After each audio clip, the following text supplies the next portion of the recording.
Welcome to the Hutts Hangout. Grab your blasters and blue milk because we're about to deep dive into the game where Hutts rule and three scoundrels drill. On this episode, we have Bones, Womprat, and myself. And Womprat is very close to the camera, I've just noticed. It's like I do need to move back, guys. Hold on, it's not your fault. You have like 6 different screens before we actually start, so I don't ever know what one we're going with. Just go to the edges of the screen that we're in, and it will be fine. All right. I just quickly looked over to the actual stream, and I'm like, holy shit, Womprat's really close. I don't want to make you too small, though. That'll be fine. That'll be fine. All right. If I need to move the fuck you boneses and everything, I'll move them. I'll see where you're at. Yeah. All right. That's why you made it so small, so that you didn't have the opportunity to. Yeah, I'm not letting you say fuck you, Bones. Actually, fuck you, Bones doesn't make me mad. It's the fuck you MSF that makes me mad, so... That's well, this person's just wrong. There you go, you're just wrong. That's when I get mad. What's up, guys? Seems like it's been a while but it hasn't. We were here last week, but nothing. Here last week, mate. Yep. Nothing went on all week, but some big news dropped. But before we get to that, how's your guys' week going? Good. Going good. Yep. You want to go first, Womp? Yeah. I'll go first. So this week, Monday we had off. Tuesday I did the 24-hour stream. That was pretty goddamn fun. We had a target for 175 for charity with everything that the stream made as well. We made 182 or 183, which isn't bad going. So I'm happy with that. It puts us on target to make £1,000 for the year. It's one of those. That's not bad at all, man. So that's not bad at all. That's good, man. It's good to hear. But everything went all right? You made it through? Yeah, everything went right. It was it was interesting. It was very, very long. By the end of it, I started to feel a lot better, which is insane. But at the same time, it's like we were playing Ashes of Creation, we played Star Wars, I was even debating playing Final Fantasy VII for a bit, and it was like, Jesus Christ, there was a lot that I could have done. Good. I think we even pulled off a print partway through, which was the Yoda print for next month. And thanks to Egnard's, because I made the joke with Egnard's whilst he was there. Oh, if you donate some subs, I'll add Jar Jar to the list for next month's giveaway. Yeah, he did. So we're now getting Jar Jar next month as well. Egnard joined you? Yeah, he joined for a little bit. That's awesome, man. We had loads in the chat. He's such a good guy. Was that I did like 5 subs to get him to do an extra hour, and then Egnard's did another 5, and then Woof did another 5. Yeah. Who did so in the last hour there was a lot of shots. So wait, Womp had to do another hour or Egnard's? Yeah, no. Womp. I did. Oh, okay. Gotcha. What was meant to be 24 hours turned into 25. And then Aussie Mike sent the joke, I was going to ask what would it take to do another hour. And it was like, I replied to that, 9 hours later after I just straight passed out. Yeah. I finished the stream. I got to the bed. I threw my arse on the bed. And I woke up with my feet on the floor, lying back on the bed. I didn't even properly get into bed. I just fell asleep. It was hilarious because the cat was there like, what the fuck are you doing? As someone who just did one not too long ago for the first time, I felt I was going mentally insane the last 3 hours. So it's a very mentally like I get you're just sitting on your ass playing games, but it mentally gets to you, staying up that long. Yeah. So it's not fun. So props to you. You do them a lot. I'll probably do as well. So this year the plan is one every other month, and it's all going to WizKids this year. So the whole idea is we raise money for WizKids this year through the whole year. You're awesome, That's fucking nuts. So someday you're gonna have to do one for pine cones for bones, though. I love the kids, but what about my kids? They keep eating pine cones. Hang on. You gotta remember about my kids as well. What we'll do for you, Bones, we'll do pine cones for Bones, but it's a 24-second stream. You guys heard that? That's the challenge. And what it is one sub will add 1 second. But it's only 24 seconds long to start off with. And that's how you increase it. I actually really like that idea. I'll promote the shit out of it and be like, guys, get the fuck in here. And just sub the shit out of it. How about 1 minute for each sub? So it starts at 24-minute stream, and he gets 1 minute per sub. Because 24 minutes is not long, but it gives people enough time to get in. Because I think 24 seconds is very tight for someone to get in, do all the process of the payment. Well, that's the point, is he doesn't want it to happen at all, so he's trying to make it as hard as possible. Yeah. But if we work together and make it harder on him, that's the real win. And it's a win for me. You need to have people processing the payment as they're joining the stream. Yeah.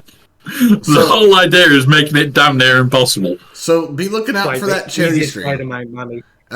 Guys, please let my kids get a box of Captain Crunch. It actually tastes just like pine cones on your teeth. It might be worse than pine cones on your teeth, but they want a change of flavor, guys. I mean, I can only put so much seasoning on a pine cone.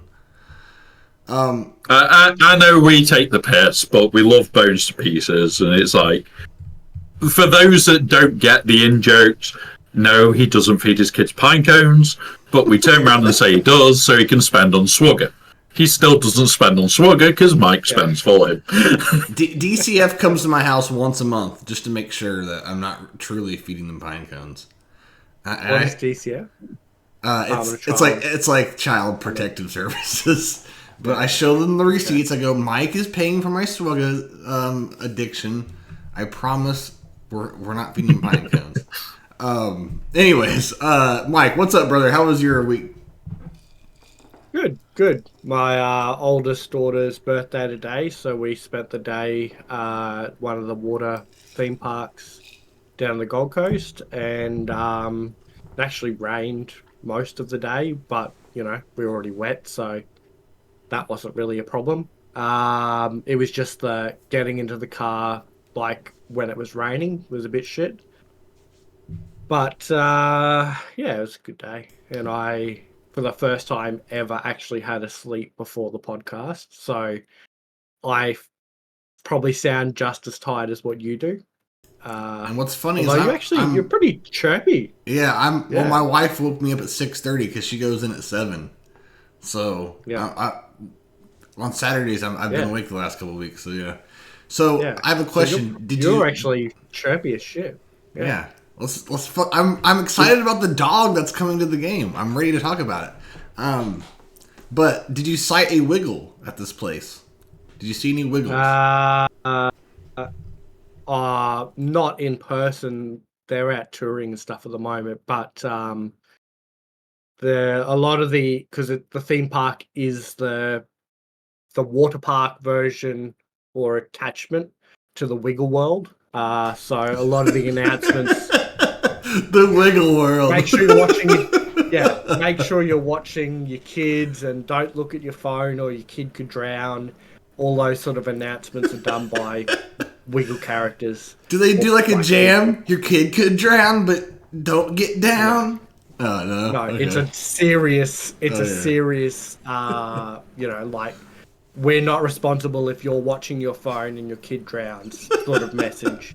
It'd be funnier if they turned it into a jingle, though, like a dark jingle about your kid, preventing your kid from drowning. Be like the jingle from Frozen where don't go too far or you'll drown. Like, Mike, they could have just used that. Every time you mention another, like, shitty kids cartoon, I just shake my head. It's like, I hate Frozen. How do you even know one of their songs? Because I have 2 daughters and I've watched the movie conservatively 60 times.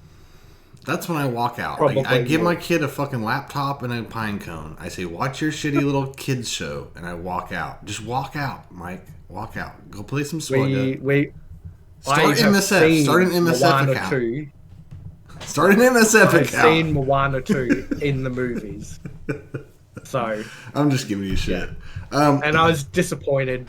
In Moana 2. Off topic, because fuck it. I heard Moana there's not shit 2 to talk about was, today, so. Yeah, Moana 2 is not as good as Moana 1. Because Lin-Manuel Miranda didn't do the music. He was busy doing Mufasa, which I also have seen, and that was pretty good. So Okay. yeah. I'll have to check that out. So, Yeah. I'm not going to I'll talk about Mufasa later, because I'm about to ask a question about that. One last question about the Wiggles, and we'll move on. Do the Wiggles play at your Wiggle World? Like, is that their off season when they're not like touring? Do they hang out there? Is that how they get paid on the off season? I guess during they don't get paid. It's slave labor. They have them chained down to the thing. It's part of our tickets. So if you got even if you pay just to come in that day, during the school holidays, it's normally like 1, maybe 2 days. They have like a concert, and it's just sort of like first in, best dressed sort of thing. So, but it's like, I mean, it's probably good for a family who's not working during the school holidays, but right. It's but like what do you mean they don't get paid? How do you know they don't get paid still? I'm sure they're getting paid. We don't pay to go into the concert. Oh, okay. So they would be paid, but it's not like a proper. Well, that's what I'm trying to say. That's their off-season job when they're not touring. That's probably what they're getting paid. Well, yeah. That's interesting. Because there's a whole precinct for the Wiggles. There's the boat and the car and I apologize to the listeners, but the Wiggles, there's a deep dive of Wiggle content that I have to know. So are these the OG Wiggles that you go and watch, or is it like a knockoff Wiggles? Oh, like the proper Wiggles, but there's only one original Wiggle. Well, you know what I'm saying? Like, if you watch the show today, and then you go and watch them at Wiggle World, is that them that you see on the show? Yes.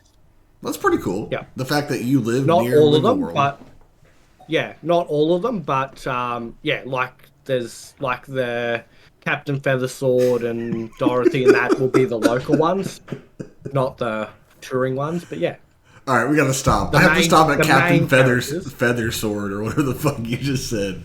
We gotta stop. All right. But yes, no, I had a good day, and So stay tuned. Next week we're starting a Wiggles podcast. Right after this one, starting next week, episode 1. Womp, what do you have to say about the Wiggles? I'm ignoring it.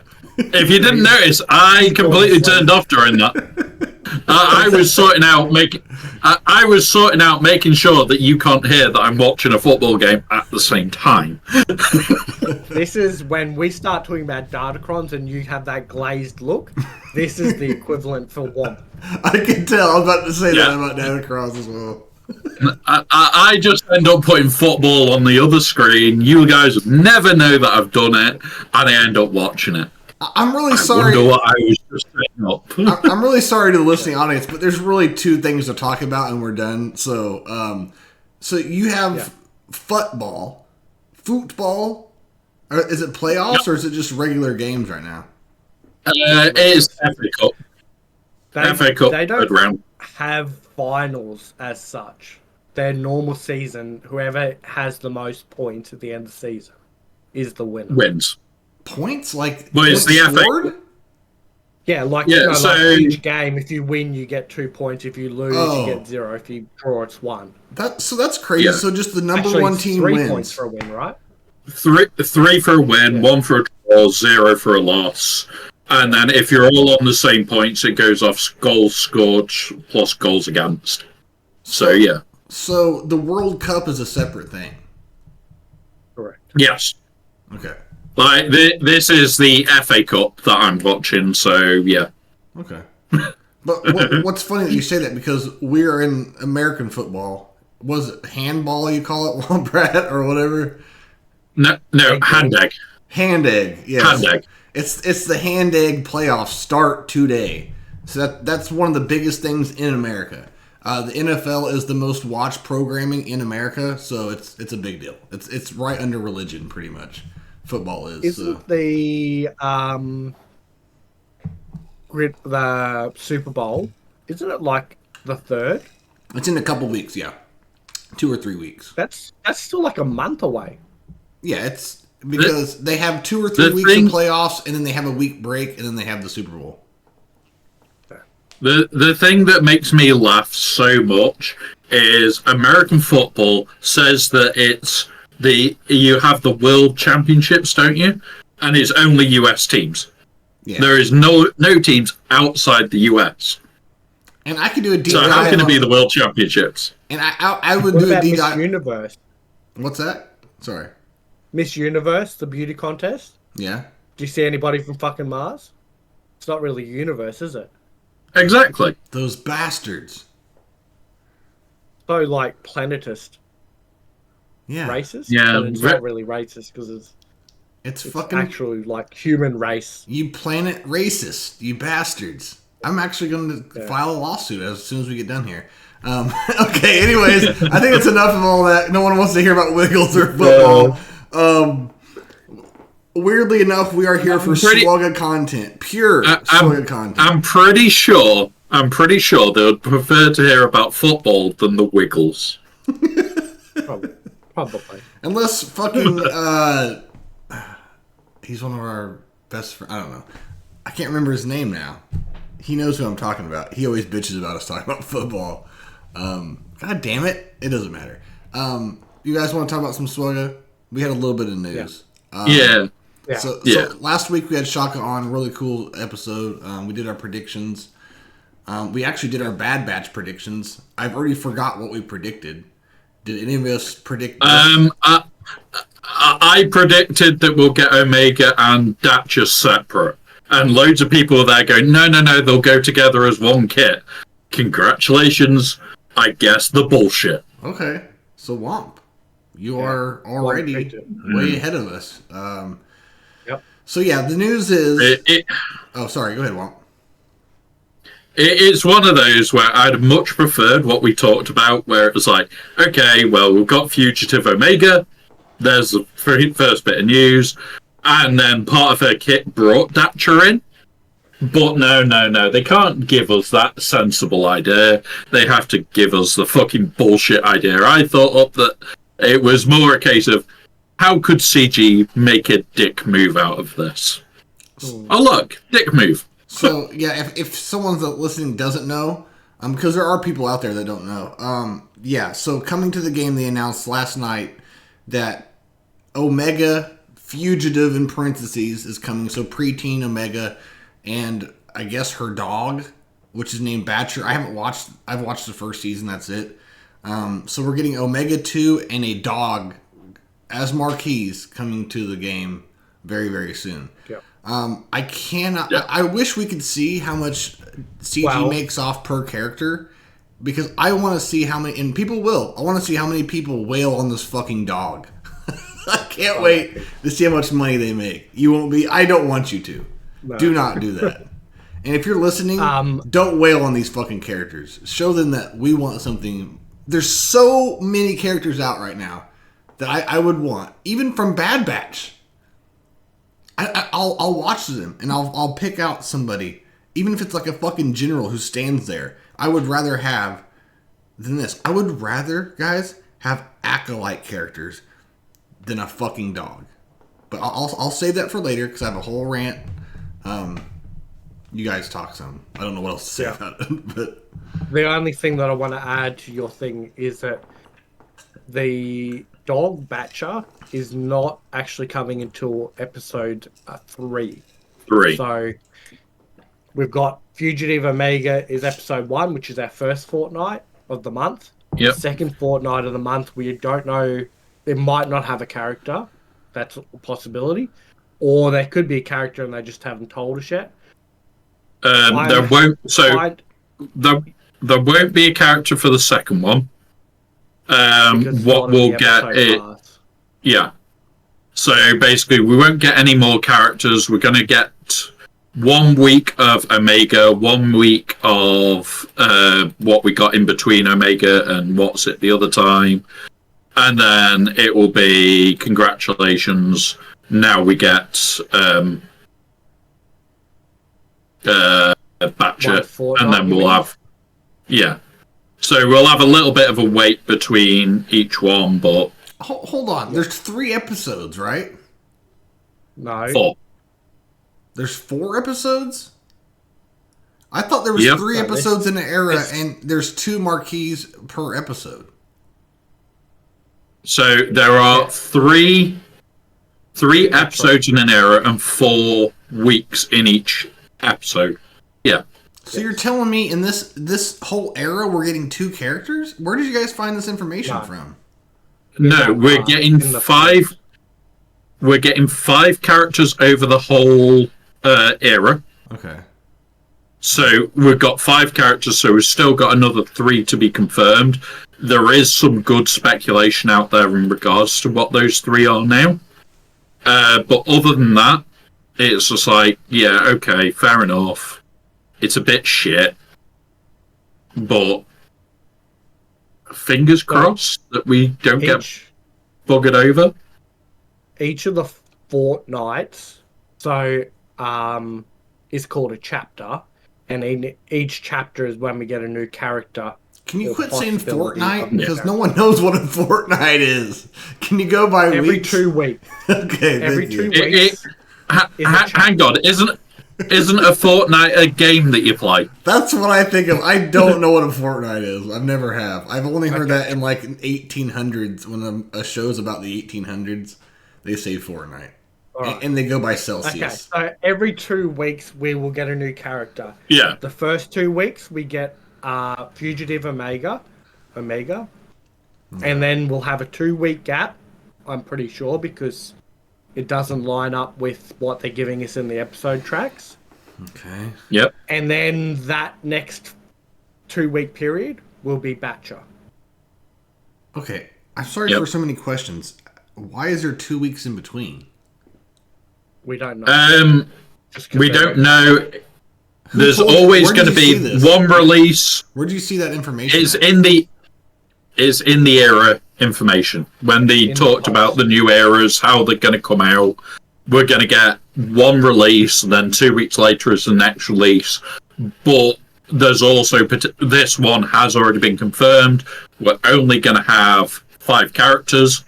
So at some point, we're going to have, here is a character. Oh, by the way, the week after is like what we had over Christmas, where you get a lot of more shit available for fuck all. If there's only 4 weeks in an era, why wouldn't you release a character or every week? Because they don't want to spam the living shit out of us on characters. But it makes no sense. There's going to be 5 characters in 4 weeks. No, so weeks? There's 12 weeks. 12 weeks for the whole 5 characters to come out. Okay. You said 4, so I was like, but you must have been talking per episode. Okay, sorry. That makes sense. Yeah. I got you. Okay, that makes sense. So each episode breaks down to 2 characters, and then we work it out. That makes sense. Honestly, the fact that Omega's been confirmed as a support character, likely to use stealth, I kind of like it. And then Batcher has been confirmed as an attacker, which is like, okay, fair enough. But where the fuck is the kit? Yeah, that was weird. That was weird. It's like, my super concern here, and it will make you guys laugh and everything else. Remember when the data mine start is about 6 p.m. my time, so in about 5 hours. They start kicking up at about then. Then you get like the people that will jump on Google Play Store or the Apple Store, force the update so that they can see it. Which is what I do. I force the update. I don't care. I want to see it as soon as I can. So 6 p.m. is 4 hours before their usual time for dropping information. is there a chance that we're going to see all of her kit in game before that post even comes out? You want us to answer that? Yep, honest answers. Okay, before we answer that, you guys probably know when are they going to drop? When is one or the other going to drop? Tuesday at 6 p.m. GMT, so Tuesday in about 5 hours. 3 when it days and starts, 5 6 hours. hours. Yeah. At the time of recording. You'll get it. You can see it if you go to the episode track. It actually has a countdown underneath it to say when this one ends. Okay. And the next one instantly starts. My answer is you'll get the kit Monday to hold you over till it's released the next day. Or maybe it's so fucking terrible that they don't want you to know the kit, and you'll just find out in game. Probably. The thing is, and this is what I'm saying, we will get Omega in-game Monday, because that's when the update has to be pushed, so everything's ready for Tuesday.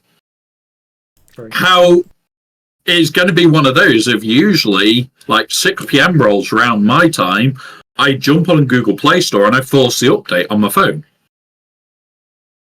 And it's just like, okay, so I force the update, oh look, there's the new shit. And that's how I do Datacrons so early. It's when I'm focused on Datacron videos, I get there and I go, okay, refresh the store. Oh, look, I've got Datacrons. I can start pumping out videos. We've got that too, don't we? Yeah. And that's coming very soon. And like this coming like what's it? Like we're gonna have no new Datacrons this time, no new Conquest character this time, but the one after it, we've got Datacrons and Conquest character. We've got both next time. That's going to be hellish. Yeah, and Darkside Ray. So a lot of testing and whatnot. Mm-hmm. I mean, I'm ready for some news. Yep. Good or like, bad. Yeah. Because we don't have a lot to talk about, you know what I mean, as content creators. So I'm ready for some stuff to start happening. Yeah. Okay. Like it will be nice that we'll be able to talk about the kit next week, and we'll have had testing to see if she's any good. My major concern is like you look at like Hera's kit recently and Sabine's kit and all of the kits that have come out. They've had some serious call-outs. What if Omega's kit has all the call-outs for Dacha? Are we going to wait 2 weeks just to test it? I mean, that's happened before. Most people aren't going to unlock her straight away. It's going to be like Arnold. But also, that happens a lot, where you know a 5-person team is coming, and the first 2 or 3, you don't really know what's going on. Of course, you can do some testing, but you don't know what's going on. I mean, we just got that with Ahsoka. Right. I mean, some of your characters could go into other teams, and they did cool stuff, but you truly didn't know what the Ahsoka team was going to be like until she dropped. Well, that does you look at the original. You look at the original Bad Batch release for that. They released all the characters, and Hunter was last. The team was okay before he dropped. The moment he dropped, it became ridiculous tier. So I can see that happening again. I can honestly see that we're going to go for the whole 5 characters, and then, oh look, now we've got a new Bad Batch team. I'm just worried that it's going to be a bit shit. These 2 characters are not the 2 I expected to come out first at all. I was hoping it was going to be, here's a load of hype, let's give them Crosshair. Because if they gave us Crosshair last night, this would be a whole different story. Like, it wouldn't be, I'm worried about the character, it's give me fucking Crosshair. Yeah. I mean, at the very least, we didn't get kits. You could say these are going to be the 5 marquees. Like, there's no benefit of keeping this any team secret anymore. I mean, maybe back in the day, maybe there was some benefit, but if you're wanting someone to be hype, and maybe this is a team that, when you hear all 5, it's not going to be hype, and maybe that's why they're keeping it a secret. My thing is, remember when the Inquisitors came out? The Inquisitors are 20 times more badass than Batcher and Omega, okay? But still, not enough people in the community cared, And a lot of the community, including me, put it off, right? I did the same thing with Quad May. I regretted doing it with Inquisitors. I regret doing it with Quad May. But they made Inquisitors tied to everything. Conquest for like the next 6 months. And their own assault battle. Riva. And at that time, Rote was brand new. I'm not saying a new Rote's coming. I'm not even going to speculate with the raid. But maybe they will be part of the raid. We'll see. Probably mercenaries. You know, we don't even know what the tags are going to be. But they could be mercenaries. You know what I mean? So they could be part of a new raid. Because Balin Skulls are mercenary. But I think they know. Because think about this. Everyone hates Omega in the game. I don't care if anyone likes Bad Batch. If you love Bad Batch, that's fine. But everyone in game doesn't like Omega. It doesn't have to do with her. Maybe part character, part just she's not needed for that team. But no one likes Omega. No one was asking for another Omega. I'm sure there's a lot of dog lovers, animal lovers that are, oh my god, there's a dog in the game, yay! And they're gonna fucking, they're gonna go all. I bet you they're gonna make a lot of money off this fucking dog. Because there's these fucking animal lovers that, the people that let the dogs stick their tongue in their mouth and stuff and, make out with their dogs and stuff. I'm sure those people are gonna buy this, okay? But my point is most of the community is not going to give two fucks about this, okay? I think... I don't even give one. Yeah. Be ready for these guys to be tied to everything. I mean, we already know that with anything new, they're tied to a bunch of stuff. But be ready for Inquisitor level. Be ready for an assault battle. Be ready for conquest for the next 6 to 8 months. Nothing but these characters. And they usually double down on the characters that they know we're not going to be excited for. So I'm just saying, be ready for that. Be ready to be missing out on a lot of shit if you plan on not farming them. And, I'm R9ing my OG Bad Batch before I'm going to work on them. But once all that's done... Also, guys, my 4 Bad Batch are... 2 of them are at Relic 0. 2 of them are 1 piece away from Relic 0. So I'm making pretty good progress on that. I'm just updating you guys on that part. But, and I'll probably work on them next after I get Ahsoka. But, yeah, what's your thoughts on that? Do you guys agree? Do you think that's what's going to happen? I think if it's not a great launch, so like if it's not like absolutely amazing, makes lots of money, they're going to tie it to a lot more. So it forces people to spend to catch up because you're now behind, and oh look, there's now like a new assault battle or something new that you need them for.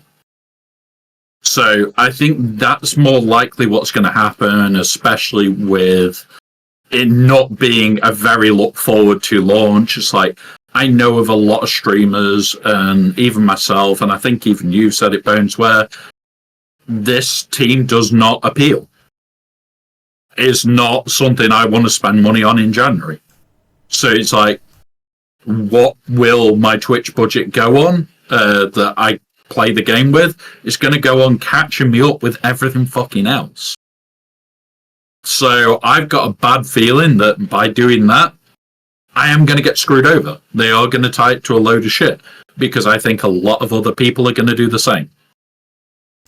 Now, so yeah. Now that goes back to what we just said a minute ago is, fuck, I lost my train of thought.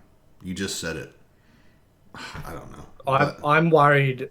When it first announced that it was Omega, however you say her name. My first thought was, well, obviously they've made a fuckload of money off Ahsoka, so they're not really worried this month. Because I don't see this being a character that people go out to. It's going to be a very, very small part of the community that's going to go out and wail and get her quickly. Yeah. But now that you guys have started to talk about tying it to everything, I'm like... Old Man Logan. I can't wait till Old Man Logan R9's the dog. And he will day one. He's even said, I've been cutting back on my spending. Yeah, we'll see. We'll see. Yeah. Sometimes I think they like to torture the whales and just see what the fuck they will spend their money on. And they'll spend it on anything. And that's not attacking you or anything. But because like if this was Crosshair, I would not hesitate. Or if it was the Dark Side team that I like, Hemlock's team, same thing. Like, but I'm worried that they're just gonna go like, well, because one of the members died, so they're gonna just replace that with the fucking dog, and just have a newer version of the Bad Batch we currently see, minus the one that's died, obviously. You might be right. I kind of hope not. People are, worried about spoilers and that, but yeah, it's Tech. I think if you haven't seen it yet, Tech dies. I was gonna say, it has been like a year since the season 3 came out, so like Tech has died like 4 years ago by now. So do they look differently in season 3 to where you can tell the difference? Really? Yeah, a little bit. The armor's pretty much repainted completely. Tactics-wise, they do seem to have changed a bit as well. So, yeah, I'm not happy that it's likely to be that we're likely to get Hunter, we're likely to get Wrecker, we're likely to get Echo or Crosshair. I'm hoping it's fucking Crosshair, because they pretty much wrote Echo out the season. Yeah, Echo goes off and does his own thing in season 3, so I reckon Crosshair will replace Echo, and Batch will replace Tech. Yeah. Died. I mean, maybe and it's like... Sorry, good. Go on, Modes. Well, hopefully... so it's... You go, Womp, you go. Yeah, so it's like, I'm really hoping that it's a very different team. And it's not, oh yeah, it's the same team. Because I've got a feeling we are going to see a very, very similar team. And that is a problem. I hope we get an Asajj. I hope we get a Crosshair. Like, yeah, it's okay if it comes from Bad Batch, but give us something different, you know? That would be nice, even if it's a dog and Omega 2. But real quick, guys, I remember when I lost my train of thought, what I was going to is, this is why they should announce the entire team and what they're going to be needed for. Because then you're gonna get your FOMO, fear of missing out, if there is a new assault battle. You know, I think you can all guarantee the newest stuff is always tied to the next 6 months of Conquest. Yep. But they need to tell us, because they gotta know that no one gives a shit. So if no one gives a shit, give us a reason to give a shit in game. You know what I mean? And that's when people are gonna spend day one. But if you don't tell us anything at all, except who the characters are, you're going to find out your day one spenders aren't going to spend. Maybe you'll pay for it down the road, but so will CG, you know, monetization-wise, because you whales can just wait for them to go into shipments and just soft whale, and you're not going to miss out a lot. You know what I mean? You really won't miss out much. And and CG will lose money on it. So that's why it's important that it's no longer important to keep things secret and a surprise. You can surprise us and say, hey, it's the Bad Batch. That's fine. But now tell us what content is needed for and stuff like that. But yeah. Yeah. Yeah. Well, I've got one question. It's just a simple answer. Okay. What tags do you think this Omega will have? I'm positive they're gonna have the Bad Batch tag, so we're gonna be able to hodgepodge Bad Batch teams together. Okay. However, that is not Bad Batch, because that's fucking easy. Of course, she's gonna get Bad Batch. The reason I'm worried about getting that one is, are we gonna get bodged teams where it's like the new Bad Batch with Echo and Tech, and the old Bad Batch with all the new shit as well? Sort of thing, where it's going to be like bodged together. I think that is very likely to happen. I'm not against that though. You know, if you want to hodgepodge them together, because there's going to be five on both sides either way. You have 10 total. Either way, you're getting 2 Bad Batch teams. So I'm not against that. That would make them more interesting. I mean, obviously we agree that the Bad Batch tag, but I think it's also kind of simple to give him the Mercenary tag. It's the newest tag. Even though there's a lot of people who have the Mercenary tag, it's still not easy to do anything with. Maybe you can kind of do a little bit more with the Mercenary Datacron, but that's it, really. Outside of that, there's not a lot of synergy with everyone. Balin is pigeonholed into his team. I get in 5v5 you can kind of interchange things, but that's it. So to have, I guess, yeah. And maybe that's a way to keep you from using the old Bad Batch with the new ones if you put the Mercenary tag on just the new ones. Because none of the old Bad Batch have the Mercenary tag, right? So maybe they'll make the kits to where you can put them with the old Bad Batch, but if you have all your characters, you're not going to want to use old Bad Batch with the new ones. You see what I'm saying? Or maybe if you're like 6, 7, 8 million or younger, maybe you don't have all the characters and you don't have Omega like I won't, but I can take one of the new Bad Batch and stick them with the old. But I don't know. That's what I see. Probably there. So here's the next extension for that question.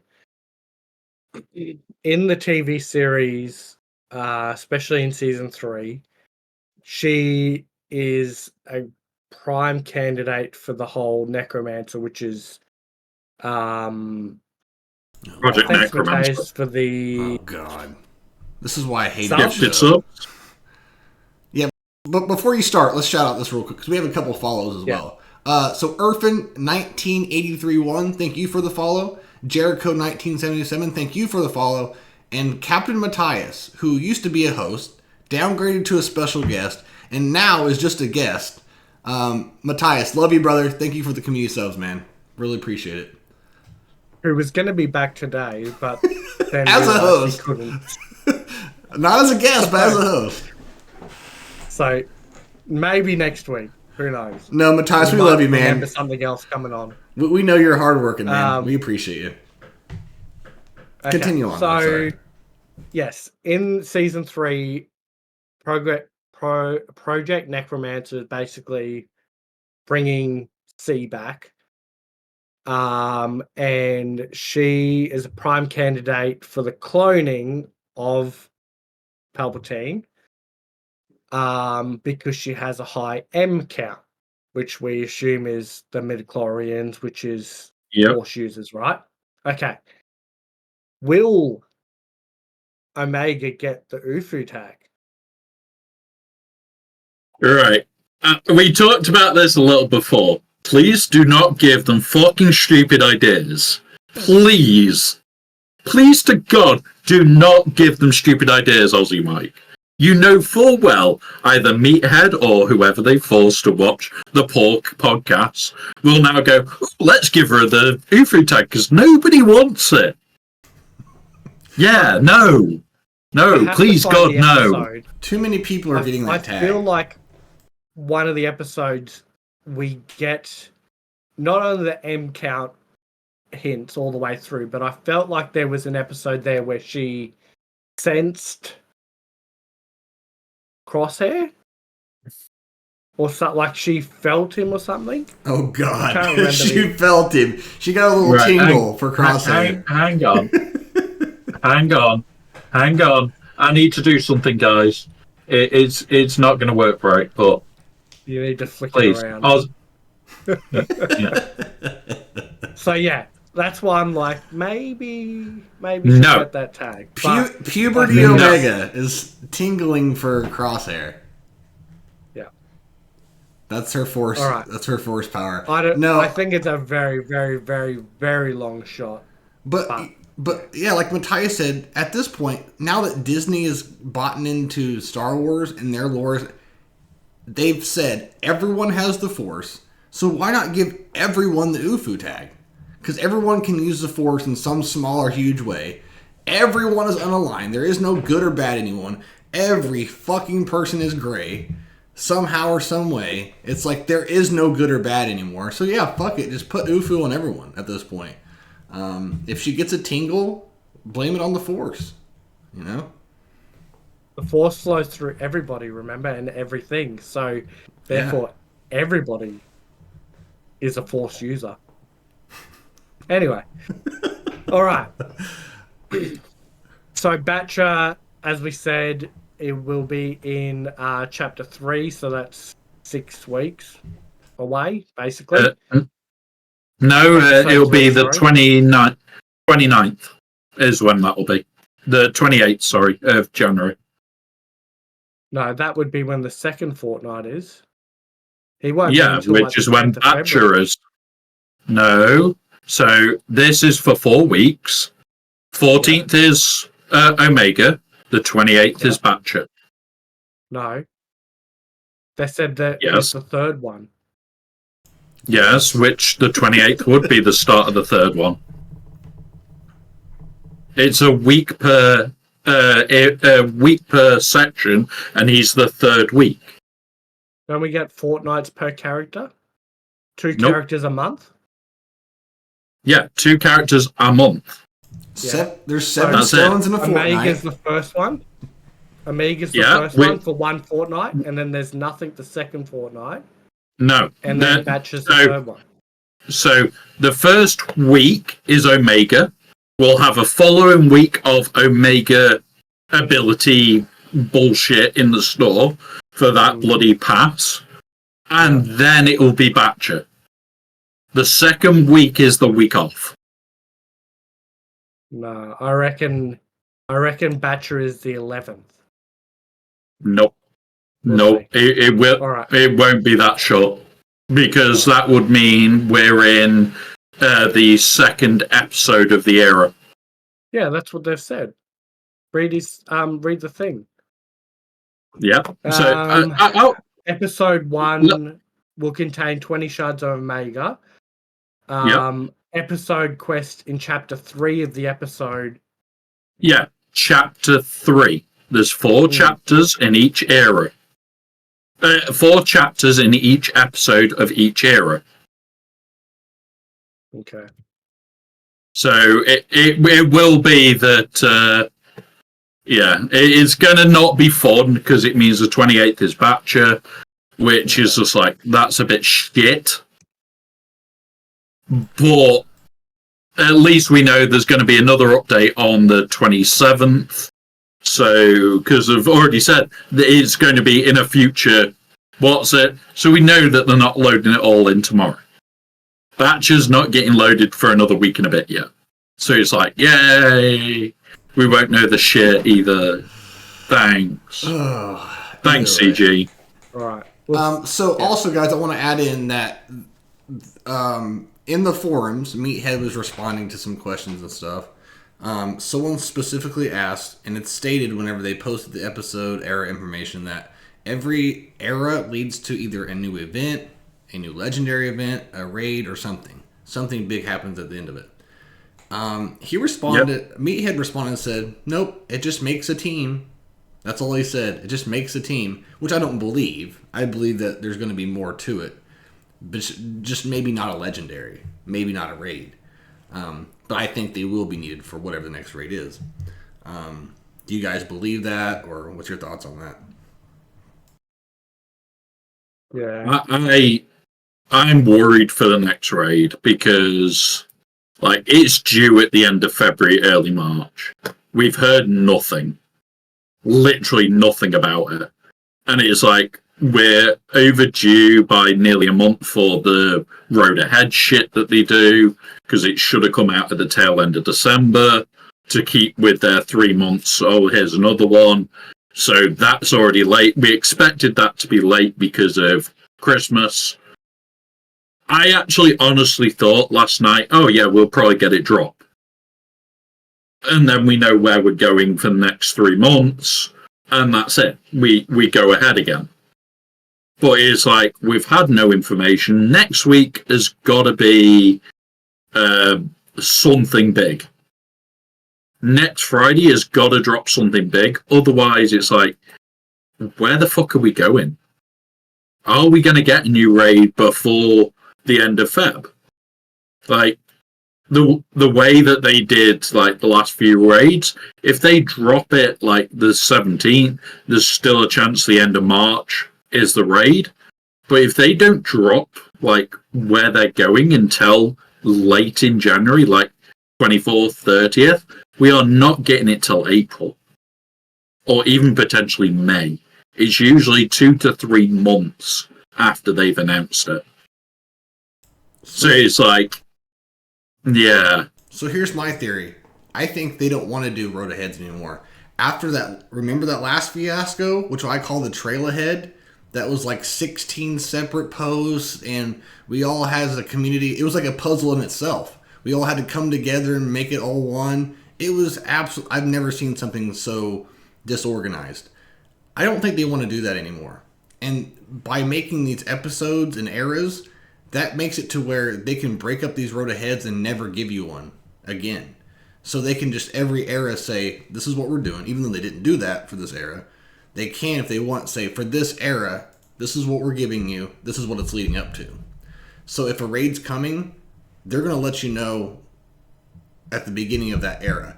So the fact that they didn't tell us that there's a raid coming for this era, you're not getting one until the end of, at the very least, you're not getting a raid till the next era, the end of the next era, whatever that will be. You know what I'm trying to say? Let's have a look. So you'll probably get mini road aheads every era.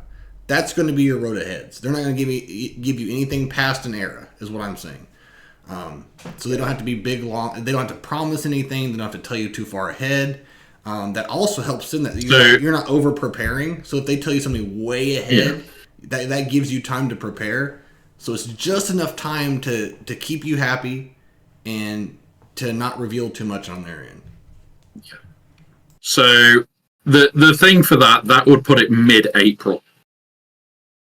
Mid-April before we even find out about a raid. So then you give that the 3 months that they've averaged. So what? Mid-April would then lead to April, May, June, July at the earliest. Like, their raid came out before that this time last year. They said, oh, it's going to be 9 months. 9 months from when it came out actually falls mid-March. So I understand. And it's like, I understand. Yeah. I understand that's their cadence, but we didn't know they're completely redoing things. The way we do dailies is completely revamped. The way their cadence is changed after 9 years, they've revamped their cadence with these eras. So we can no longer take the cadence of anything. Marquee releases, legendary releases, raid releases. We can no longer take the old cadences. We can't rely on those old cadences anymore. You know what I'm saying? And to be honest, we don't know what their plans are. Like, they could completely change up everything that we've ever known for 9 years. They could change it all up in this next year. But with that being said, I'm okay with raids being exactly a year apart. Because I feel like 9 months is way... Whether you like the... I've hated every raid that they've come out with. So no matter what, I'm not going to be happy. So I'm okay with having to do these shitty raids for a year. You know what I mean? Because I feel like 8 to 9 months is a little too short. It doesn't give smaller players enough time. And I get they don't care, but they kind of care. It doesn't give us enough time to actually... As soon as a lot of the smaller people, even my guild, we're 500 and some million, we're hitting like 90 million. And we're 500 and some GP. You know what I'm saying? So it still takes time to farm those things free to play. So whether they care or not, you got to kind of be fair to the smaller player base and give us a little bit more time than 9 months. But that's just me theorizing. I don't really know. Like, the thing that worries me is if we go off what they usually cadenced as a rough guess, like, we would know about the raid 3 months in advance. Now, that is not a lot of time to farm shit up, in all honesty. But the main thing that has me worried about it is, say they say, oh yeah, next era we're going to release a raid. Okay, fine. When's the raid coming? Oh, right at the end of the era. And it's like, well, okay, so you've still got the 12 weeks to farm everything. The thing that has me worried the most about that is they're just turning around and going, oh yeah, this era is all about the raid. So we'll get 6 new raid characters and new stuff for the raid, and they will pile on all the new shit for the raid and cost the earth, which means anybody that wants to stay competitive has to spend. But remember... And that's why I'm really hoping they don't do that. Just remember, there's always the marquee ones that are usually the best at the raid, but there's always some smaller old teams. Jawas, Tuskens, Rebels, Imperial Troops, things like that. They always put those on the tail end, so that at least everyone can so that it's not always going to be just the newest stuff. The newest stuff will do the best damage or points or whatever, but there's always going to be those older tunes that you can use. So that would make sense. You get 12 weeks to farm the newest stuff. For the raid at the very end. That gives you just exactly almost the right amount of time. Like if you fuck around, you won't do it. But if you instantly start working on it, you'll probably be able to make it. But that's only for the whales because you got to wait almost that exact time for the marquees to come out. You know what I mean? So it does make sense. Well, it really does. Yeah, this is why I'm slightly worried with it, is because it's effectively, if you want to compete, you've got to spend. And it's not, oh yeah, well, you can get a little bit with the older teams. Yeah, I agree. The older teams will get you a decent-ish score. But like for our guild, we hit the 130 crate quite comfortably now. Most of the guild easily hit over the 2 million mark. So it is literally, I do like 2, maybe 3 runs, and that's it. I'm quite lazy with it. I can hit 7 mil. I usually hit 3. But it's like going into that new raid, if I've got to like hit 3 mil again, well, I want to know that I can do it without having to spend the earth. And it's like, if I can't hit 3 mil without spending on all the new raid characters, then why on earth am I touching it? But you just hit it on the head. It's FOMO. It's going to cause people to spend day one. Especially these higher end guilds, they're going to pressure their guild mates to spend on them.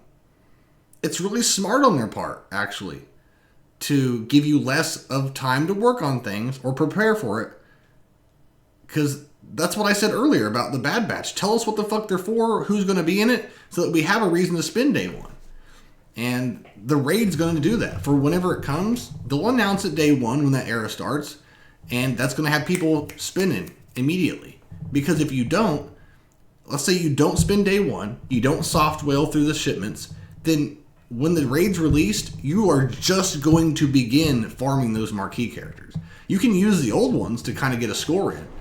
But these higher end guilds, there's probably 200 to 300 guilds that are going to say, or that's going to at least have people in those guilds that are going to be spending day one just to get that crate, because they take away what you've been getting for what, a year or two? I mean, for your entire life. But now the raids take away what you've been getting, so people are going to freak out because they're losing stuff. Even though you've been getting it for free for your entire life, that's why I despise this raid system.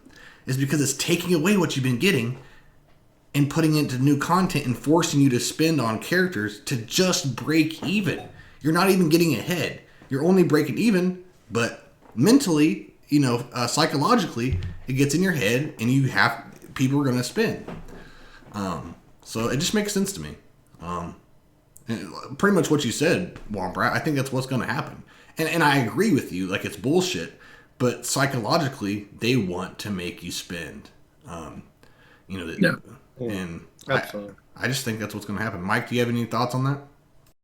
I mean, at the end of the day, it's a business. Like, it's a game for us, but they are running a business. So we know that they want to make money, right? So if you think about like Black Friday sales, all that sort of stuff, that would be their biggest, and Christmas period, I guess, would be the biggest periods for them for, like shopping centers and stuff to make money, because people don't want to miss out on Christmas presents and the Black Friday specials and stuff like that. So CG are just doing what we already see out in the real world. Exactly. Yep. Yeah. If you're, oh my God, you need to go and buy this TV on Black Friday because it's going to be on special, even though the day before they've marked it up 200% and then given you 50% off. So you're actually paying the exact same price, but it's on special, right? So you think that it's a good deal, even though you've literally, So, yeah, I definitely think that I could definitely see them doing, hey, the raid is going to be here at the end of this era. You will have a week to get the last character. Oh, by the way, it's still using the same system as we have. So you probably wanted at Relic 7. Yeah. That's going to be the team that'll get you the max run. Oh, and by the way, remember how when we did Jar Jar last time, and we ran it once before the event, before the raid started, and then didn't bring it back for like 7 of the 9 months?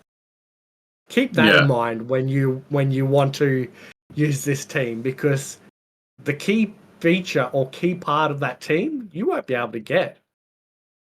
So I'm going to cover something here that's quite funny. So I looked it up off stream. I was in a guild chat.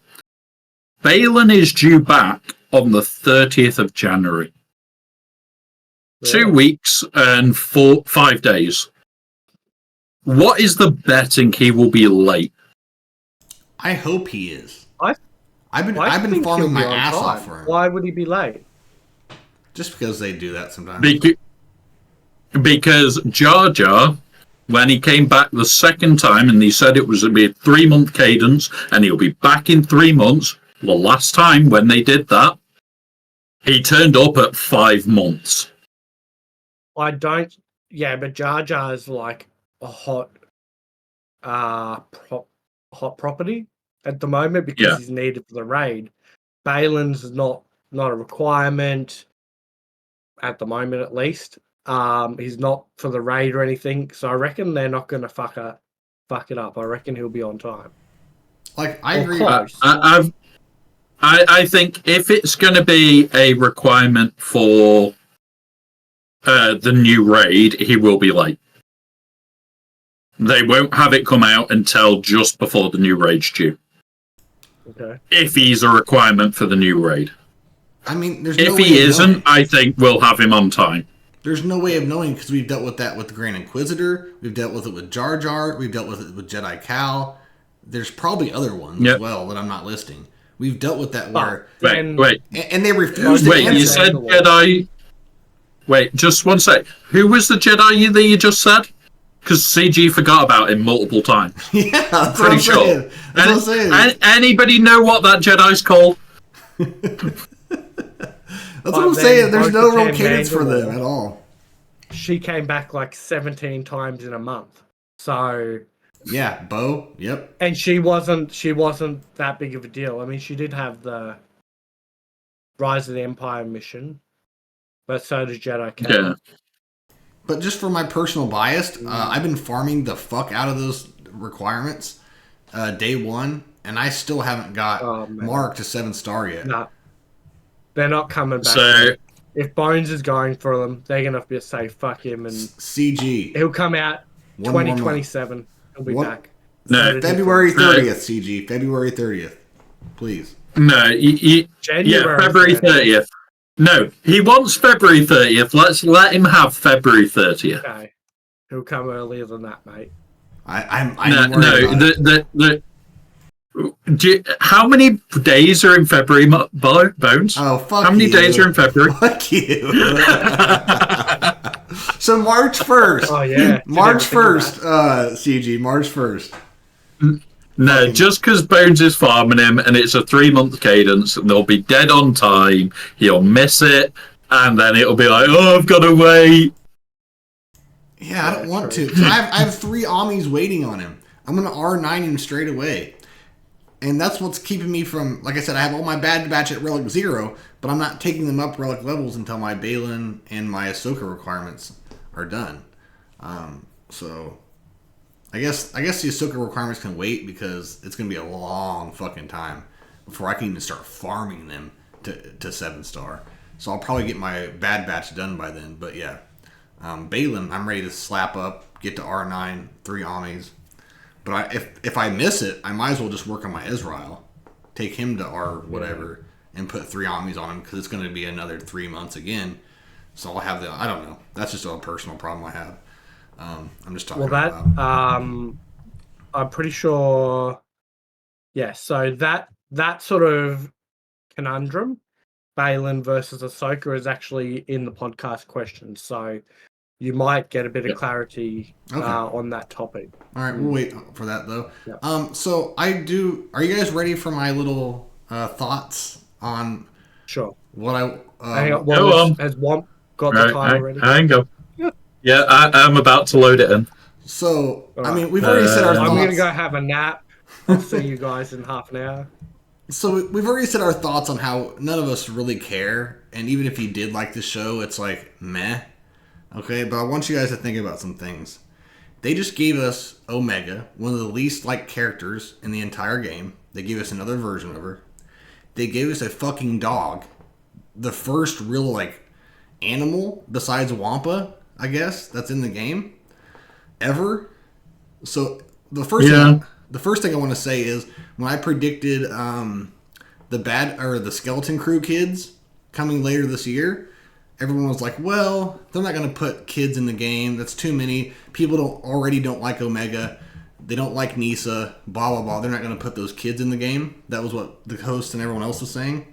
Well, that kind of throws that out the window. Because they gave us what I wanted least in a new Omega was a dog that I know nothing about. So I think that both of these things open up the possibility to fucking anything. That also opens up the idea of Acolyte characters. Acolyte was hated, but even me personally, I would rather collect Saul, Jekki, the Jedi Wookiee. Like, I could name a bunch of people I would rather farm than Omega and a dog. You know what I'm trying to say? So if they're willing to put a dog in game, that opens up fucking everything.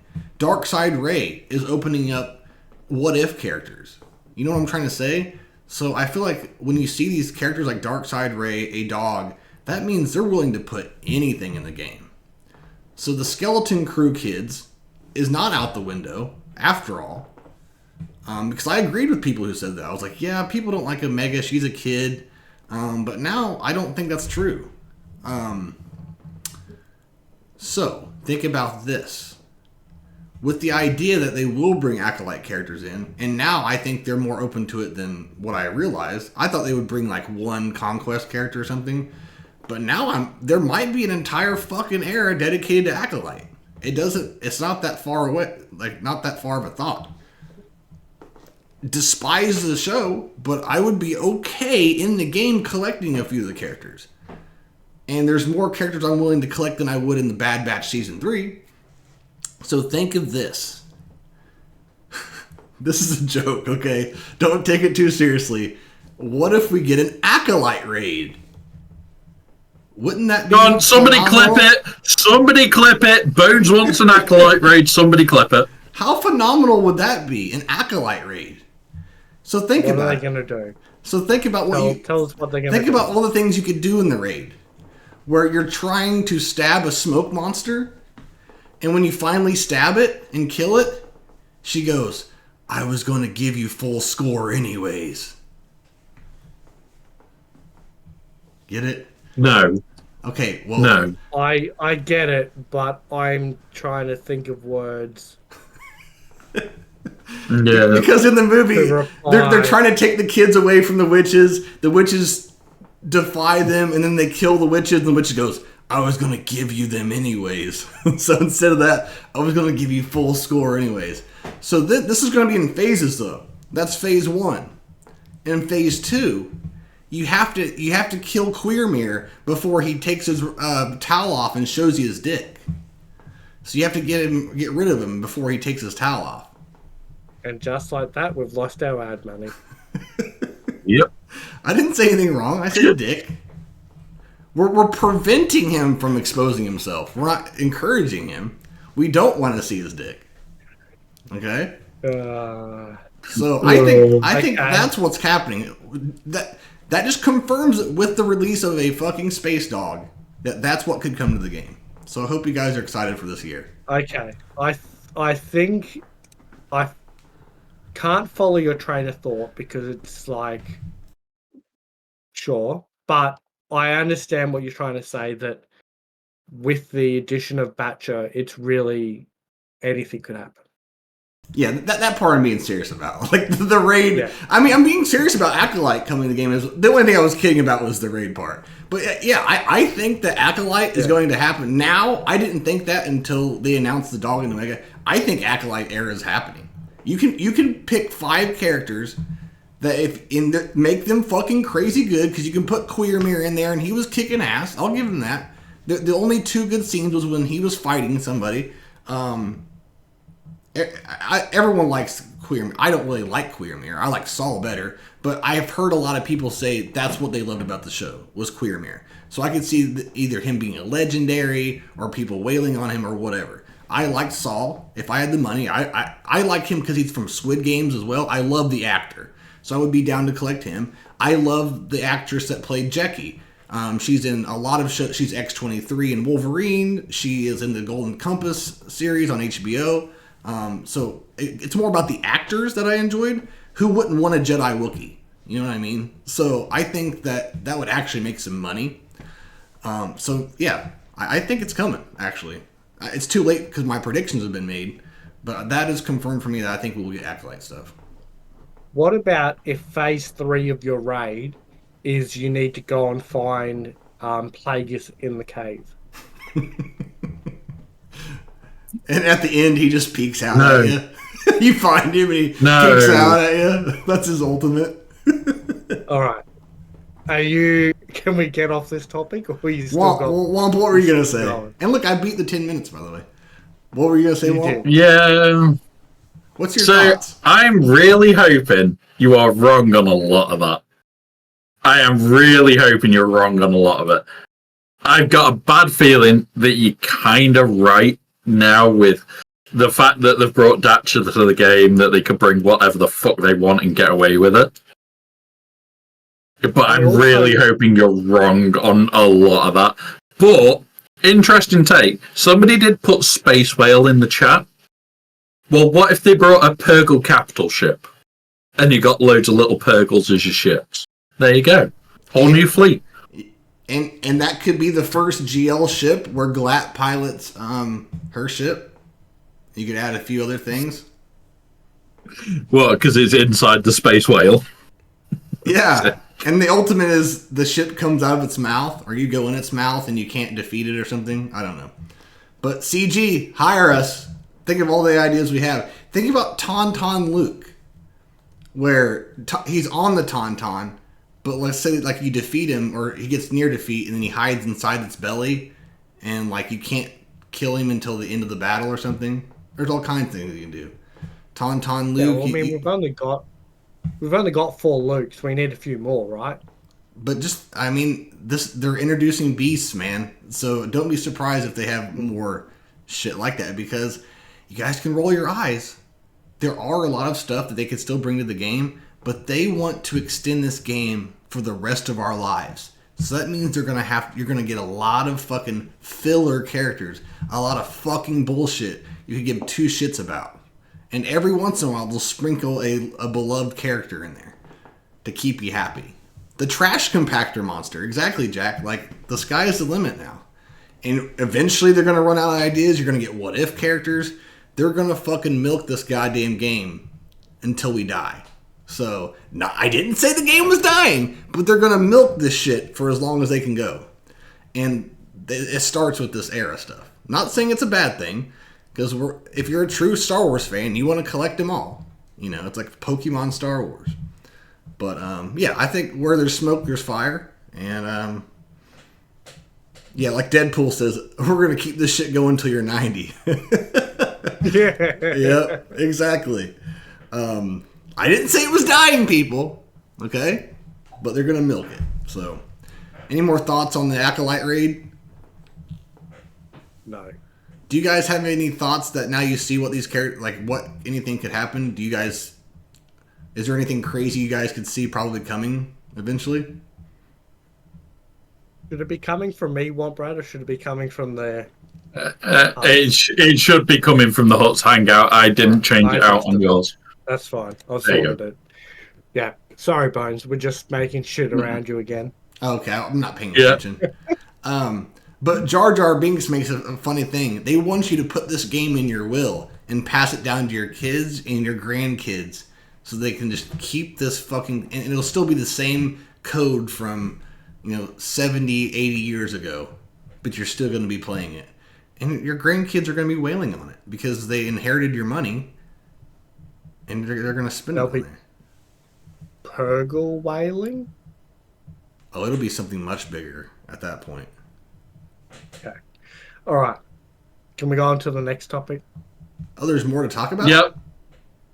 Okay. There's loads more. We've got tons to talk about. I was just prolonging the conversation because I didn't think there was anything else to talk about. No. Okay. Continue on. So we had a special viewer slash guest at times, Steve, actually sent me during the week an update. So we kind of weren't sure what was going to happen with Ahsoka Season 2 with Ray Stevenson obviously passing away. And the whole Balin Skull roll, right? So apparently there is news that the character who played the Hound in Game of Thrones, which I'm trying to find what his actual name is, Rory McCain, is sort of in line to take on the role of Balin Skull. Yeah, it's confirmed. I've seen big news outlets. Is it confirmed? Yeah. I've seen big news outlets. Yeah, it's been confirmed. Yeah. What are your thoughts on that? Does that mean we're going to have a lot more focus on Balin in Season 2? Yeah. Maybe. Now, the reason I'm kind of happy about it is they're actually friends as well in real life. The two of them were. Right. So it's not like it's just, oh, here you go, do the role. He's going to want to do it justice. So I'm a lot less concerned with him getting the role than just some random person that looked similar. And they'll make him look similar too.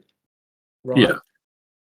Yeah, they're going to. They're going to probably use some form of CG to make him look even more similar.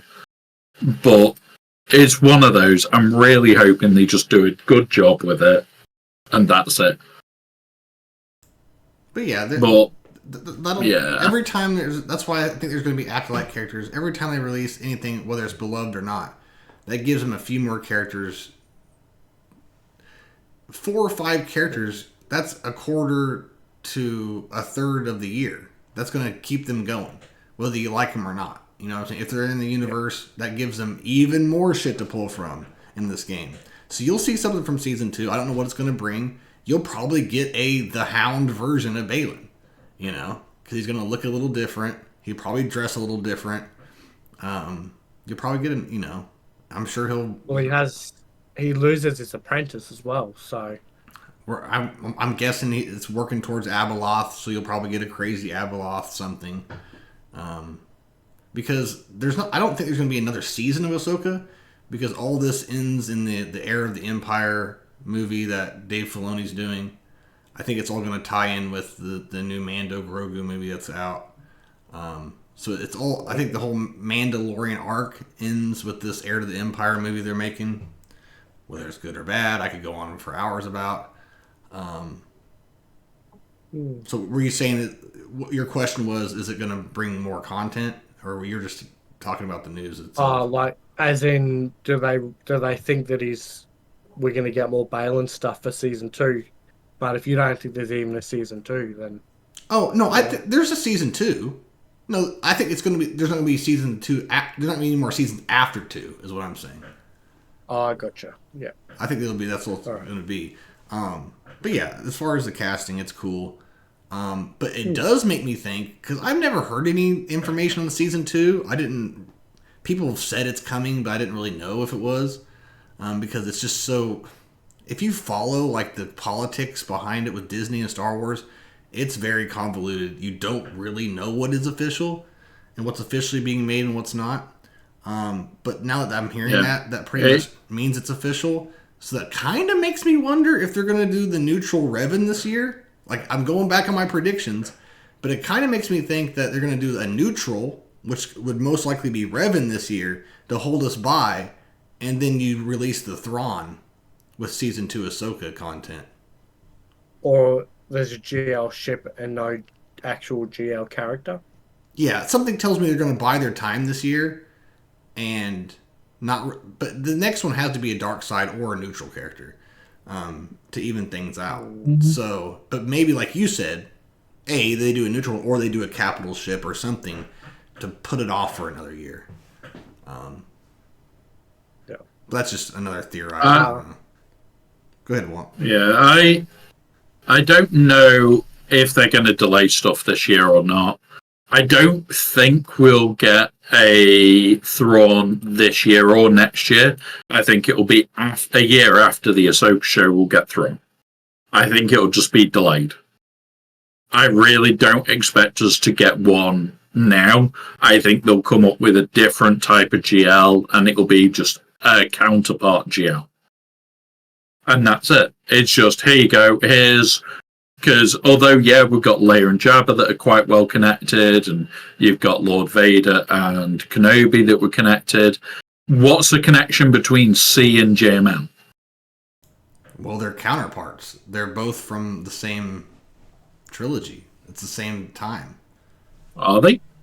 Yeah, the sequels. Well, ish. I'm not talking about, like, you take into account, like, the requirements for them. There's not really anything from the sequels for C. So what would be your counterpart to Ahsoka? The only thing else I could think about is, like, a GL Vader that has the actual suit on. Maybe the half face is gone. You know what I mean? That's the only thing I can think of. Yeah, I don't think we'll get another Vader because we've already got a GL Vader. They might do something that's just very unique, like they could go his GL bloody Yoda.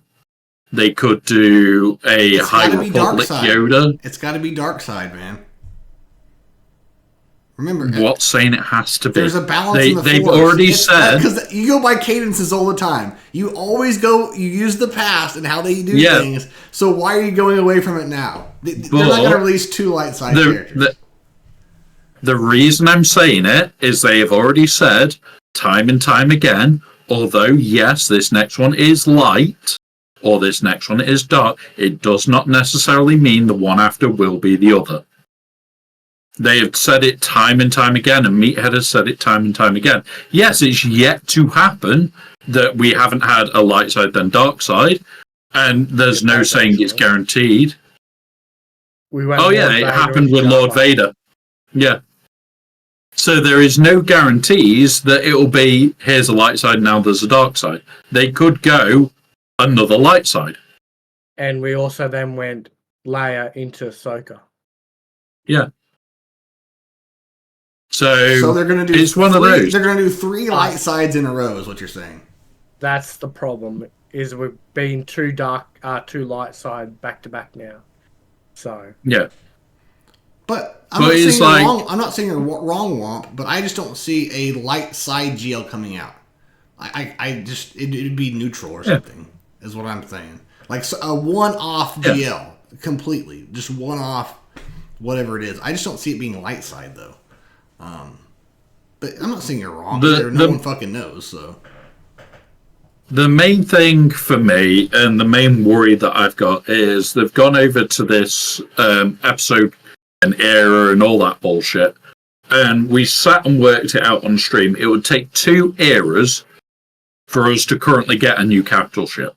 because we don't have the ships. Even if we had the pilots, it's a full era for just the ships, and you wouldn't have enough ships to actually create it all. So it's at least 2 eras to get a capital ship.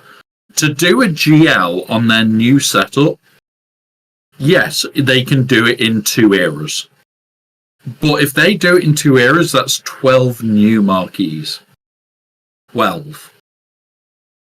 Like, this is a ridiculous worry where it's like, yeah, I'm really hoping they don't do that bullshit. But it's like, if they bring out a new GL with this new setup, is it going to be 6 and them do it in 1? And congratulations, we know all the information really goddamn quick. Because 12 weeks for a GL release would be insane. Or do they just go, we kind of did that with Ahsoka. Did we? How long ago did we get Enoch and Trench? Enoch. Balin and Ahsoka, that would have been over, what,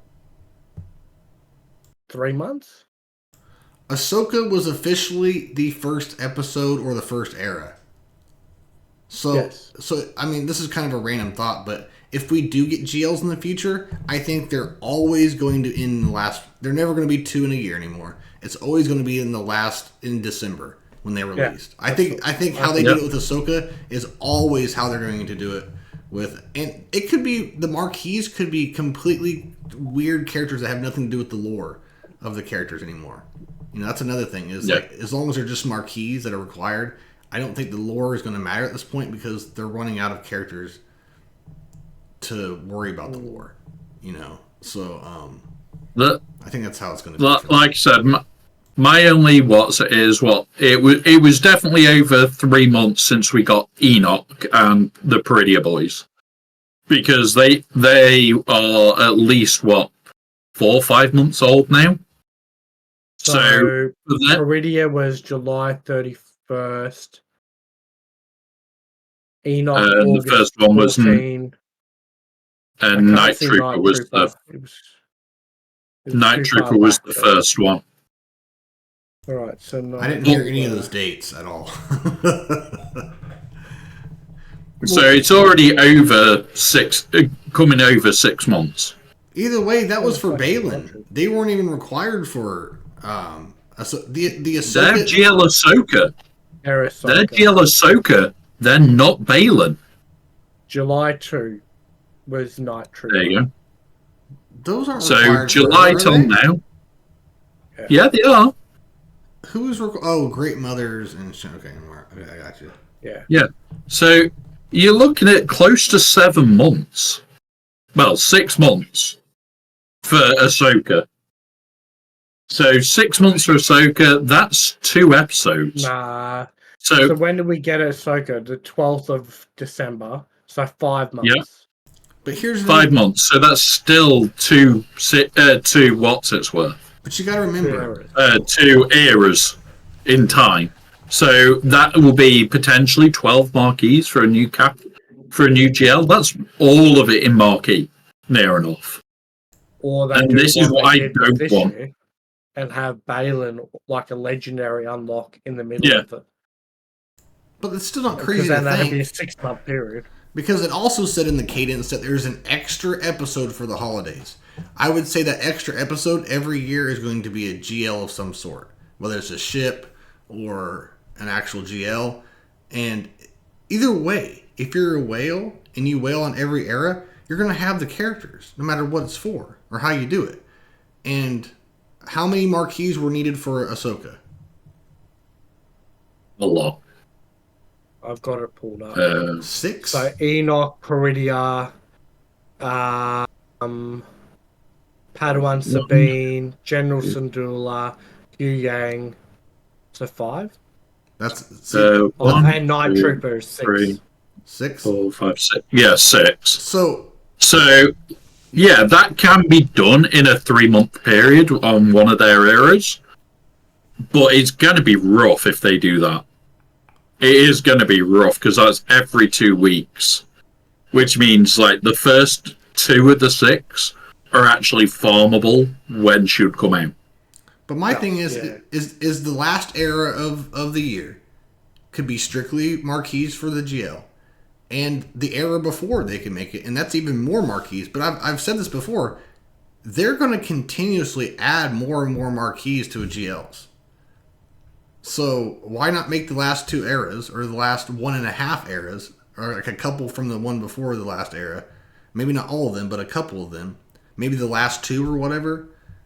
Make those all required for the GL because it's a bonus episode. The bonus episode is the very, very last thing for the year. No, so the bonus ones have already been said that there is no releases in the holiday ones. So it'll be like how Ahsoka was, where there is no marquees. It's just this is when you can unlock Ahsoka. That's what I'm saying. Yeah, the GL unlock every year would be that bonus episode. I'm not saying that they're releasing marquees. Yeah. That's when you unlock that. You would already know about her. You would already know what's leading up to.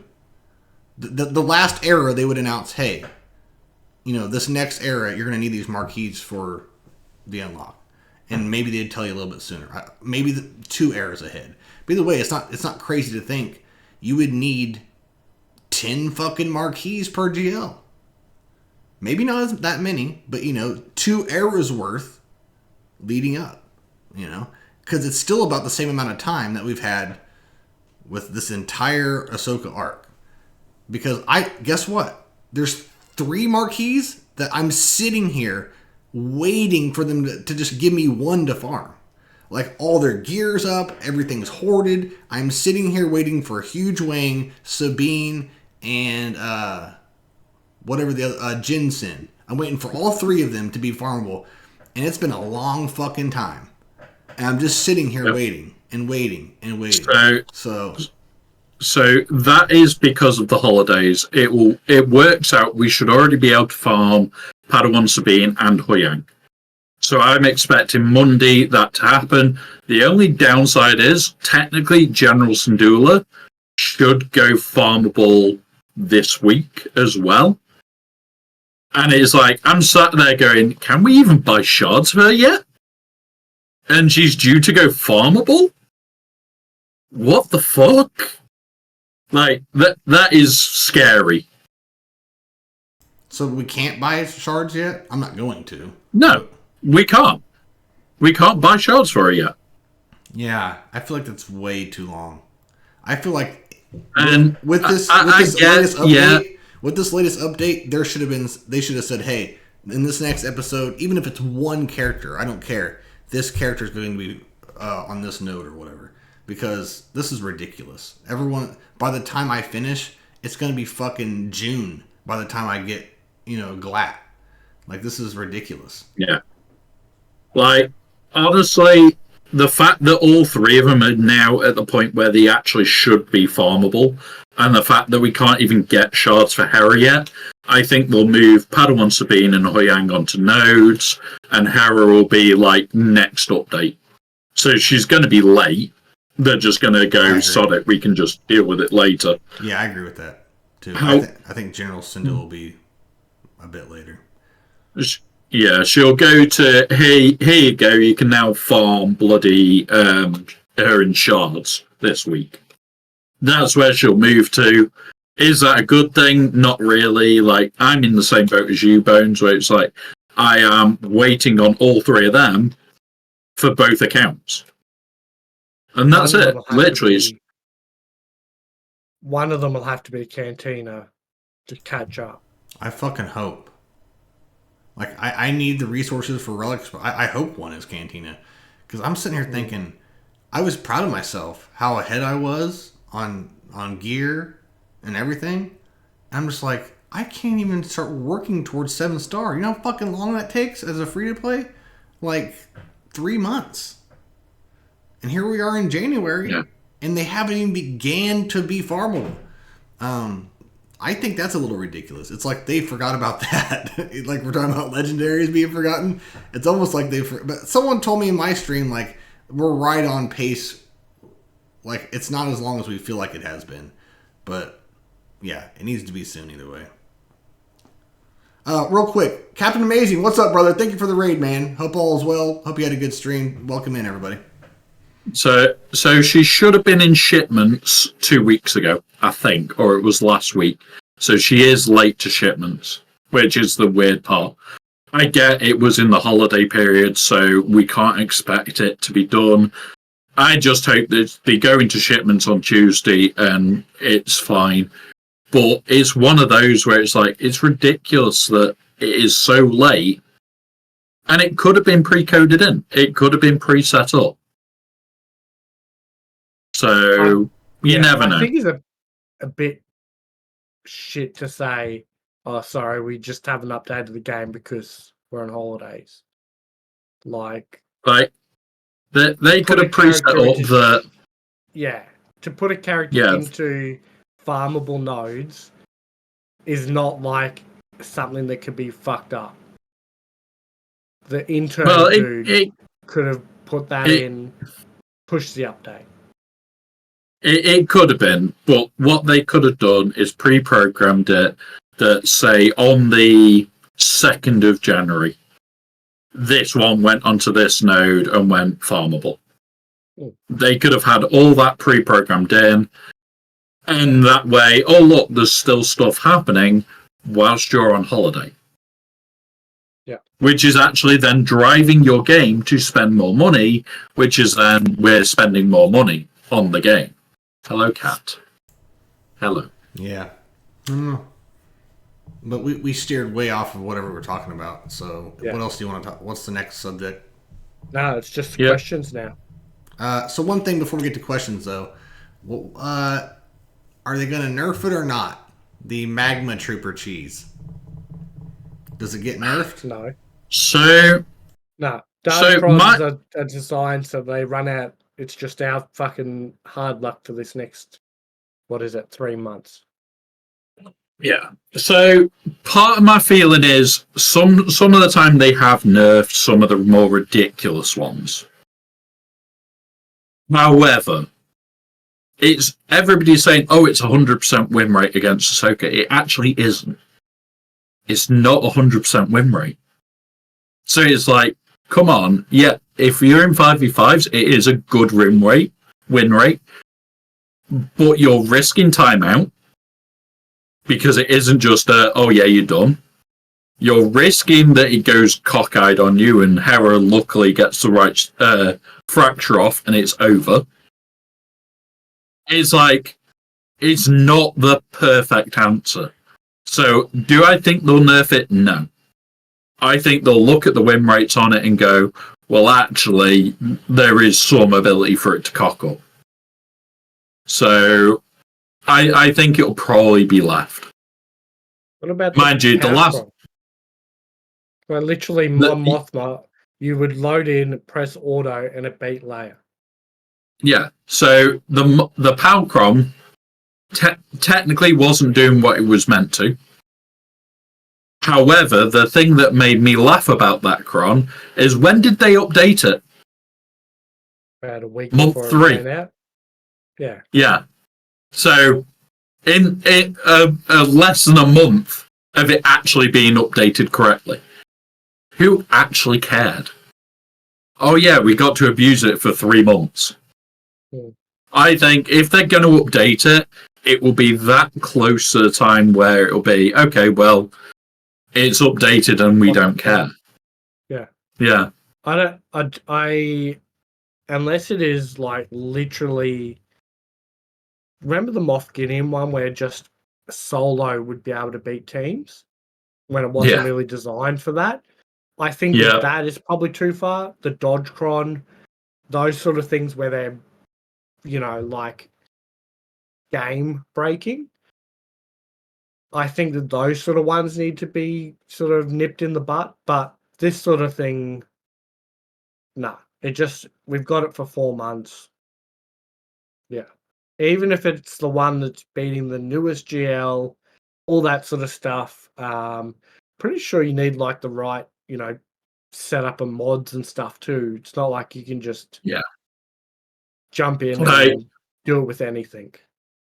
Yes, it is Veers, Shorty, and Magna Trooper. Number one, the level 3 needs to be the buffs give you turn meter. The buffs, you do basic, you get buffs. That then generates your turn meter thanks to Veers. The level 3 does need to be the 400% offense from defense because you need the damage output. And the level 9 is obviously Veers'. Not Veers', Magna Trooper. However, you need to mod Magna Trooper so that VIP off Shorty happens. You also want at least one pre-turn, which to keep it working, you've only really got an option of Shore Trooper.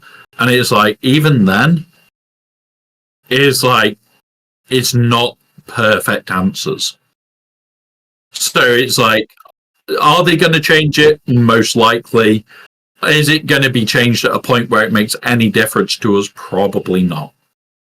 It's probably going to be the last 2-3 weeks of it existing, so who cares? For a while, you've got a cheeky answer to Ahsoka. It may work, it may not. It is being proven to be weird. And is it going to work in 5s? In 5s is where it works better, because you take the pre-turn. So that, oh look, that fracture doesn't hit her, and then it just runs away with it. Like, you're sitting there and auto and away you go. But other than that, in 3s, it doesn't work well because it's like, you do not want any you do not want any fracture on Magna Trooper, and it is looking like Hera goes and targets Magna Trooper. If she can. So if it isn't stealthed, it's dead. So one of those. It is Question. Real quick. it is able to fuck up. Isn't it true that Ahsoka isn't working as intended? Yes, there's at least 2 major bugs. So what's not to say they go and fix one bug and there it is. It's over with. Yeah, exactly. And they can even add something. They could even add something that's particular to Mag, and it could be like you're saying, AI fix a bug, and AI goes for Magma Trooper every fucking time, and yeah, it could easily be adjusted. No matter how they look at it or try it, I think it will get fixed. They don't like turn meter loops, and this is like broken. When they intentionally break datacrons, you know about it. They make it aware. I think they don't like this. I don't think they're going to like... Do you think they want something that you bought 6 marquees for getting smoked by a Magma Trooper? No. And you could even do something like where the Magma Trooper sucks anyways. Like, the kit looks good. There's a lot of turn meter stuff, but he's not good. You could even nerf him some more because it doesn't matter. You're not using him outside the datacron. So you can nerf his kit a little bit or something. You know what I mean? So there's a lot of things like we said though. The look at the last few times when they've nerfed datacrons. It's always been in the last month. It's always been the last month of it. We've made them aware of it in the first month, and it's the last month where they managed to get the nerf in. So if they are going to nerf it, it's not going to be at a point where it's going to bother anybody. You've had it for at least 2 months where they've known about it. They've not come out like they did with the what's it one saying they're investigating it. So they haven't come out with that yet. Well, if they were going to do something, they will say we are investigating such and such. They just got back, and that's where they just got back in the office and turned on DJ Coffee. So the coffee's still getting warmed up. So they haven't had time to even. They honestly, they're probably so out of touch. They probably never turned the game on or looked at the forums for 4 weeks. They probably either don't know about it or they're just now finding out about it. Because I don't think any of these guys really play the game or follow it that much. No, they are definitely aware about it. They are 100% aware. They would have been aware straight away when it got found out. It's one of those where it's like, it's not they weren't aware or they're not aware. They are 100% aware just how broken this is. But even if they're aware, they're just getting into the office. Like, they're just getting in. You know what I mean? So, but that wouldn't have stopped them going, okay, well, here is a what's it that's put up, and it's one of those. Either way, I thought it was interesting. But I keep getting people saying, they refuse to nerf Datacrons. That's not true. They've done it many times. I'm not saying they nerf the Datacron itself, but they will nerf something to change it. I'm not saying we're not saying that, Bones. I'm saying we're not saying that at all. Them doing because they get to the third month, and then they fix it, and it's like, okay, cool. So you're gonna have one round of GAC, or 1 week of GAC where it's working as it should. Like, well, I'm not coming at you. Point? I'm just talking about like in the. No. Yeah. I hear a lot of people say they will never nerf something with the Datacron. No, they've done it many, many times, and so it's not true when people say that. And no matter when it is, and they probably do that the way you guys are saying it, so that you take your Magma Trooper up to R5 just long enough for you to use it like twice, and then like me, I did it with Sana. I did it with Sana. She was at R4. R4. She still is. Yeah, but Sana wasn't even a Datacron. I get that. I get the difference. I saw it in chat. But what I'm saying is, like, I'm just personally, I'm not even. I'll go 3 months. I don't even have GLAT. So Avant took out Jabba. That's fine. You can smoke me for 3 months or whatever. I'm not putting the resource, and it wouldn't take that much to take him up. I have too much other shit to worry about with this fucking Bad Batch project. So I'm not even going to worry about it. Fuck it, whatever. I would love to use it. I was going to try to beg someone for that, whatever the pack was where you got him relicked. I don't remember what the LSB was. But it's whatever. So, still crazy. We don't have to keep talking about it. I was just wondering what you guys' thoughts was on it. Pretty fucking crazy, though. I've watched Avant do it twice successfully against Jabba and GLAT. It's fucking insane. You get him going and just put it on basic, and doesn't his basic also do like an AoE? Does it like a chance to or something? Either way, the basic is dwindling down the entire team, not just the person it's focusing on. Yeah, it's one of those where a lot of people are saying that Balaam was underwhelming. It's really not. We know that Ahsoka's kit's bugged, and people are saying, "Oh, she's underwhelming. She's pointless. This, that, and the other." She's not. Wait until they're fixed. You'll look at the Leviathan. Once that was fixed, that became a fucking nightmare. Whilst it was broken, it was a case of, let's use whatever trash we want. But until we get shit fixed, I just want to give them enough rope to go, either make it good or hang yourself. Either. As a company, make it bloody good. Do not continue with this buggy shit. Yeah. So that's the main thing to take away, is hopefully they get their asses in gear, and hopefully we actually get a good content out of it. That's my only takeaway from this, is I'm hoping that they actually fix it and we get good content from it.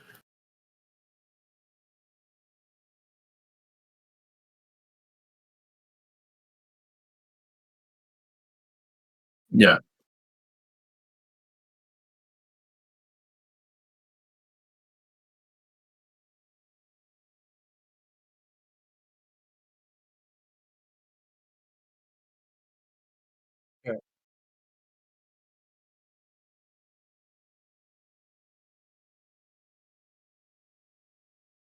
Fuck, I'm muted. All right, let me start that over again. Sorry, guys.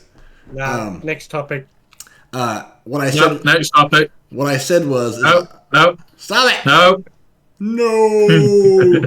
No, I'm not against them. I'm not against them not nerfing it. It'll suck for me personally. I don't have it. Probably most of my opponents will have it and use it against me, but it's whatever. It's fun for a little bit. This is why I hate Datacrons. Another reason why you should hate Datacrons. But yeah. Nah, only Bones hates Datacrons. Everybody else loves them. Anyways, let's move on. I got playoffs and GAC to do still, so Yep. All right. So, questions? Yep. Let's head for questions, guys. Yes, my question is, how much wood could a woodchuck chuck if a woodchuck chuck could? You're not. You're close.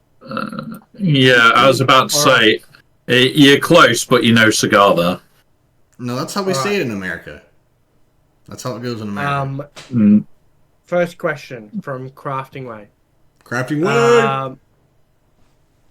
How many porgs could a little porg if a little porg could porgs? Hold on. Is that the question? No. Well, Yeah. part of it. Yeah, No, but that's seriously, fine. is that what he wrote? That's what he wrote. The answer is none. Chewbacca ate them before they could porg. Okay, hold on. We are in the fucking Matrix because I don't read the questions. I read nothing on our fucking Discord. I said that before he said that? He actually typed that? I just want everyone to know. Yes, I did he not did. know that was the question right before I You said can that. see it in chat, in the Discord. He actually has said that. That's fucking crazy. All right. Yeah. That is weird though. Really weird. To his actual question. Okay. For my actual question, do the hosts think endgame or endgame adjacent accounts should focus farm Balin Skull or Ahsoka Tano first, and why? Okay, well. So, Oh, go ahead, Walt. Sorry. He also has I an have answer a- which we'll read at the end. yeah, so for me right now, with Ahsoka being broken, it's a case of she's not as important overall. However, I would say we know she's going to get fixed. So it's not like it's just, oh yeah, she's never getting fixed. We know CG will fix it. It's their new shiny toy. Of course they're going to fix it. So overall, I would say potentially Ahsoka is a higher priority than Balin.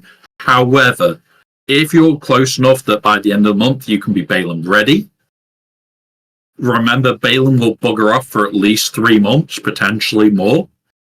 I would put priority on getting Balin first and then farming into Ahsoka. Simply because of that cadence of him going to fuck off. It's one of those. You can be Balin ready and not have ability to farm him, or you can be Ahsoka ready and now having to wait 3 months for Balin. Okay. So, yeah. So I would say Balin 101%. For the first reason being, you can't even farm half of Glat's requirements. So, I mean, if you want to, I say farm them. I say farm both of them at the same time. That's what I'm doing. You could be farming shards. You could be gearing up other ones that you can't farm right now to 11 plus. You could be while you're farming the shards. You could be relicking other characters, working on relics. Like it's not really that hard to farm both at the same time. But I mean, you can farm all of Balin's requirements right now. You can't even begin farming half of Glatz. So I think Glatz instantly out the window. If you're starting today, if you're starting last week or whatever, Glat's just out the window. Like Balin's the only option because you can't farm Glat right now. Like technically, you cannot farm Glat. You can do things to work towards preparing for Glat, but you cannot complete it today. Even if you bought, I mean, you'd have to go. Even Walt said it. You can't even buy the fucking shards right now, which is crazy.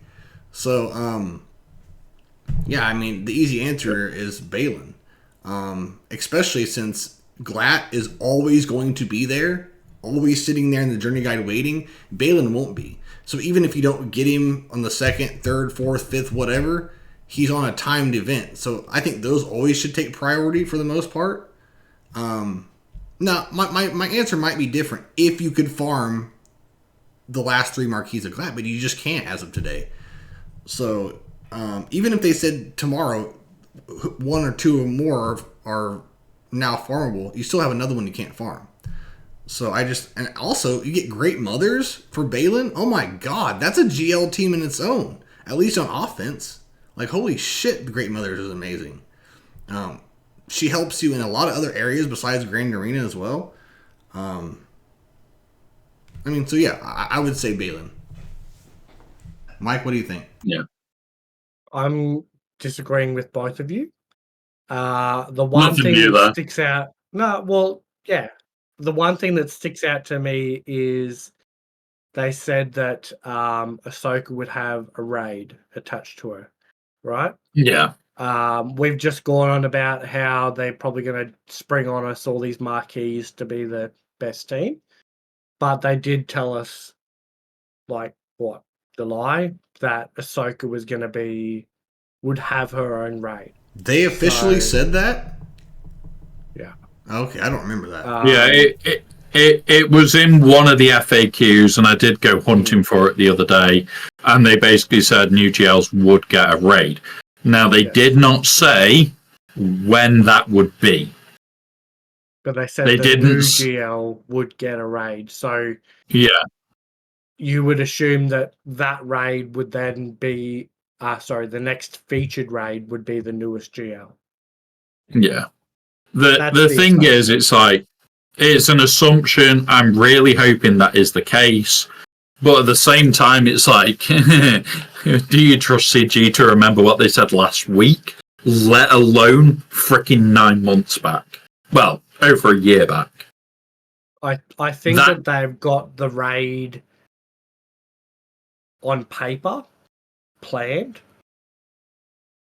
What the raid will be, I don't think they've organised that far, but I definitely see that whatever it is, Ahsoka will be,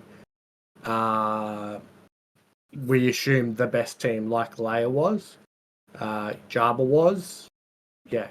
So, and the raid is where a lot, like Bones even said it, they strip us of the gear and the rewards that we were getting, and we get back to square one. So if you're already on the front foot and have, you can't get 3 of the requirements currently, but if you've got the other ones ready to go and you've only got 3 characters you need to, farm and then relic, you're going to be in a lot better place than if you've gone and done Balin, who might be for the raid, might not be. Also, you don't know what the raid's going to be like. You can split the requirements in GLAT into 2 different teams. You can have the Jin Sin team and the GLAT team. So that makes you... Yep. And Jin Sin's a good leader. Like, she's especially if it's a 3v3 raid. Yeah. We've seen 3v3 or 3-man teams or whatever you want to call it. So, but they really went out of their way to make it able to that where you can form 2 5v5 teams. So I also just I feel like mercenaries are going to be the second faction. Spectres and mercenaries. I definitely, I can see mercenaries, especially Balin, if they go down that prettier route. I definitely see Balin being there, but But you know what's going to be funny? I hope it's not a pretty raid. Everybody in the community is so I want to be honest, it makes the most sense. But it'll be so fucking hilarious if it's something completely different. Yeah. And it doesn't require any of these people. And it's some other new next 2 eras. Yeah. There's a lot of assumptions, but it definitely, the one that is closest to being confirmed is that the GL will have a raid.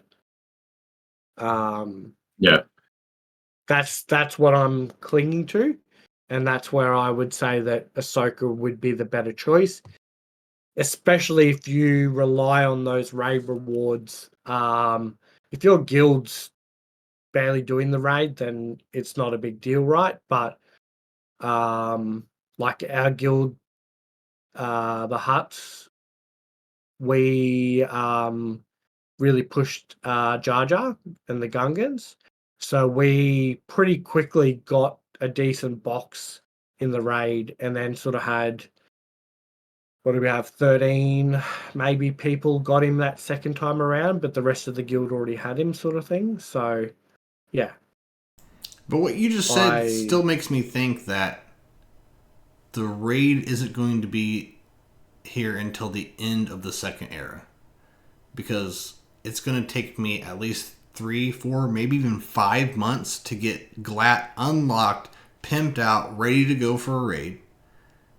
And then by the time she's unlocked for me, maybe I can begin farming the new Bad Batch. Probably not. Maybe they won't even be farmable. So free to play, by the time the raids comes out, I still won't have the newest Bad Batch team, but I'll still have some teams. But you know what I'm saying? It gives them room to make money still off of it if the Bad Batch team's required as mercenaries, it makes them the money. Okay. You know what I'm saying? Because people are already spending day one expecting a raid earlier, and we still haven't got one. You know, a lot of you guys thought, oh shit, we're going to get one probably the beginning of the year. It's that time. It's been 9 months. We got to rush and get Glad as soon as we can. We got to get Balin as soon as we can because it's coming. Well, it's not. So they can make money off of you guys for 5 extra marquees. You know what I'm saying? But they're saying that there's not a raid at the end of this era either. So what if they're not? What if they don't give us any more raids? Well, I mean, what if that happens? What if they're not going to give us a raid this year? I don't know. I mean, it's just very unknown, which I would be very okay with. Put it on rotation, please. The thing. Yeah. The thing for me is I sit there and I go, yeah, okay, fair enough. They've not announced it. But we said about this earlier, there's been no road ahead. I know you said that they might be dropping that. But what if Monday they drop a road ahead and say, oh, by the way, in February, the new raid drops. And it's Peridia raid. All of a sudden, everybody's there going, oh, shit. Everybody's like delaying Ahsoka to get Balin or delaying this to do this. And all of a sudden, it's, no, here's the raid. They could already have that all ready to go. Yeah. Like, remember, that makes the most sense. That makes the most sense. Meathead did say at the end of last year, there is a lot that they want to tell us about, and in early January we will know. We don't know any of that yet. And if they do drop a load of information this coming week, it will be a lot of information that we will want to use and want to know. So I'm more at the stage right now of let's see what they bring out information-wise. If they do bring out, here is the new raid, here is this, I'm expecting serious amounts of information. You also got to remember... Whether that ends up being true or not, I don't know yet. You got to remember the psychology of the player base as a whole.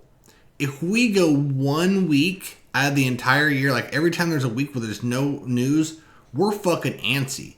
We're like, there was no news this week. What do we do? Like, oh my god, yeah, we're I need it. I need it like it's a drug.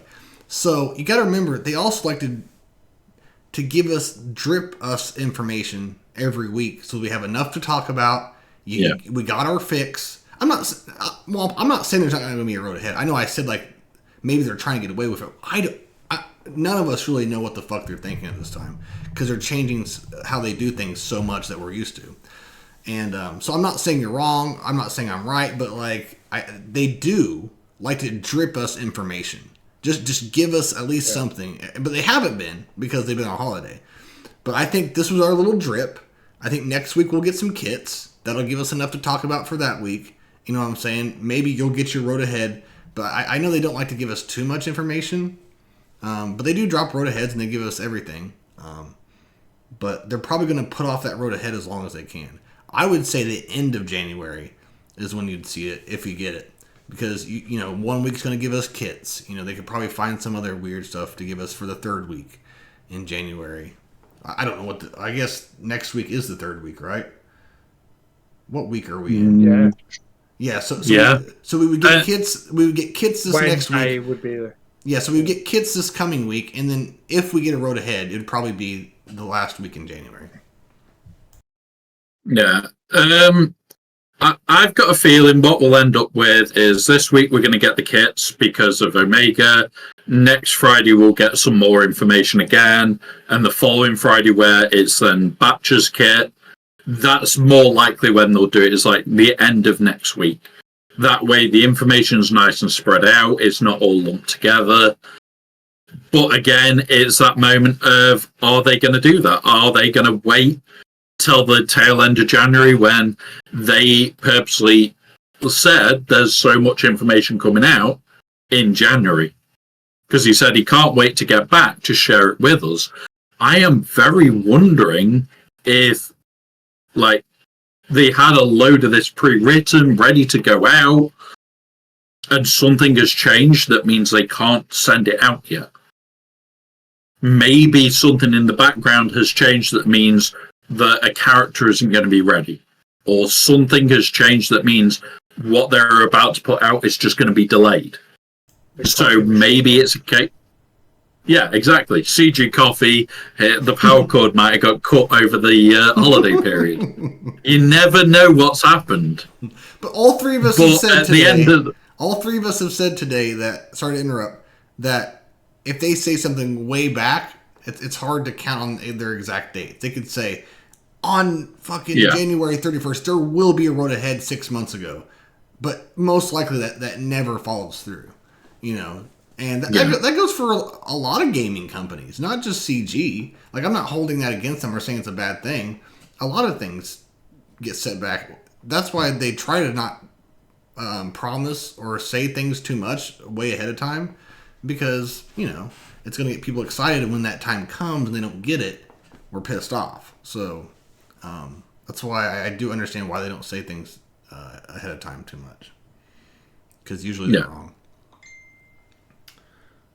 But, so yeah, this is where, like, we've come from the do you farm Balin to Ahsoka question all the way to we're literally waiting on information, because if they are both in the raid, is you want Balin first because he's not available all the time.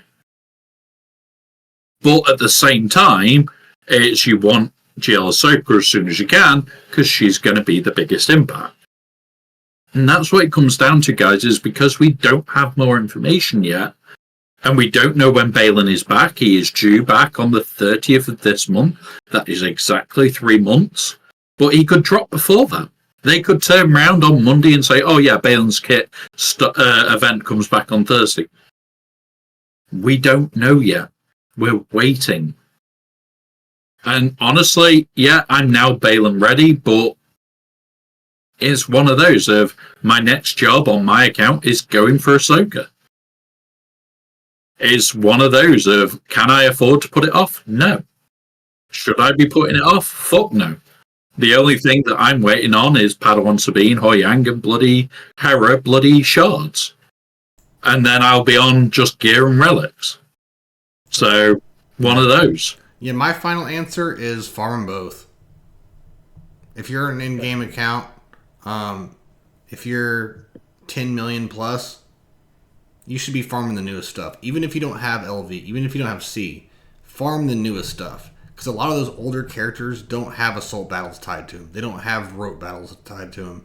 They don't have these extra things tied to them. The newest stuff has more rewards and more ROI tied to them than these older characters. That's why I don't have LV. That's why I don't have Afra. So. All right.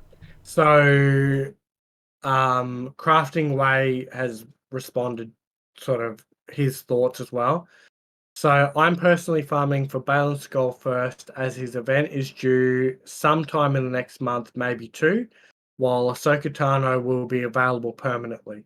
We also have a longer wait for all of Ahsoka Tano requirements to become farmable. So instead of hoarding for her, I feel it's better to dump for Balin Skull, which you two basically agree with, and I think I disagree. All right. Mike's just here for positivity. He's not here for advice. He's old man. He's a Temu old man Logan. It's like if you took Avant and Old Man Logan and made a Temu version of them put together. That's. Nah. No, you know why Aussie Mike doesn't care? Because he's already got them, because he's a Purgle. Exactly. That's exactly why. Yeah. He really is Avant and Old Man Logan put together, though. Avant doesn't wail. Yeah. But Mike does, but he also has the positivity of Avant. But Mike at least listens to me with my negativity. It's like he's there for me, patting me on the back. Avant is like, dude, chill out. You're being negative. Yeah, Avant doesn't even entertain it. He's like, just get out of here, move on. At least Michael like listen to me and like, yeah, man, I can see that. At least he's like my therapist. Avant's like, dude, I don't want to hear that. It's negative. You're getting into I'm in a negative space right now, and I need you to walk away, kind of thing. Like, don't bring it on to me. All right. Next question is from TK, which I'm a bit confused by his question. So, do you think S and then capital BB, which I'm guessing is Bad Batch, will be coming during the Cavalry era? Super Bad Batch? I don't know. I even tried to look up like SBB, thinking maybe there was like a drawing or something. But I guess I'm trying to think maybe he's being sarcastic and saying, do we think the Bad Batch will be coming during the Cavalry he may not era? have meant to hit S. Is S near B? Yeah. No, not at all. It's not. TK, first of all, good hanging out with you yesterday in the VIP. I think he's the first guy to hang out with us besides Bane. Hope your knee's doing better. Yeah. He's also coming on soon as well. Okay. Awesome. That'll be good. Yep. I mean, we're not going to tell you when. Yes, do not. He's coming on. Also, he's not coming on, guys. He's not coming on. Oh, you fucked it up, Mike. You just fucked it up. It said he's coming on. I didn't say when. It could be 2 months. He's not said when. Your habit is you turn around and you go, this person's coming on next week. Oh shit, I wasn't meant to say that. I still think that's a terrible business thing to do, but all right, we'll start promoting them. But yeah, we kind of said what we thought earlier. I'm saying, and we said, we're hoping it's not just a rehashed Bad Batch. We don't know, obviously, but I'm hoping with the Batcher as a singular character, that kind of opens it up to be something else. Even if it's a weird hodgepodge team, I didn't watch it, guys. Is Asajj good or bad in the Bad Batch? Is she playing a bad guy? She's a bounty hunter by that point. Oh, I reckon TK has missed out. Do you think season 3 Bad Batch will be coming during the Cavalry era? Yeah, could be a 3 missing. Or like season something. Yeah, like, do we think the new versions of the Bad Batch will be coming? Well, is there room for... does it make sense for 3 of them to be with Batcher and Omega? Yes. Okay. Theoretically. That's the problem. It would literally be Hunter, Wrecker, and Crosshair. And there's the thing. If that's the other 3, this is way too predictable. I mean... And not overly exciting. Yeah. Like, definitely not going to be one that a lot of people are going to go and wail on or anything like that. I agree. Isn't it ironic that I'm currently taking my Bad Batch from all this shit I've gotten for the last 2 years.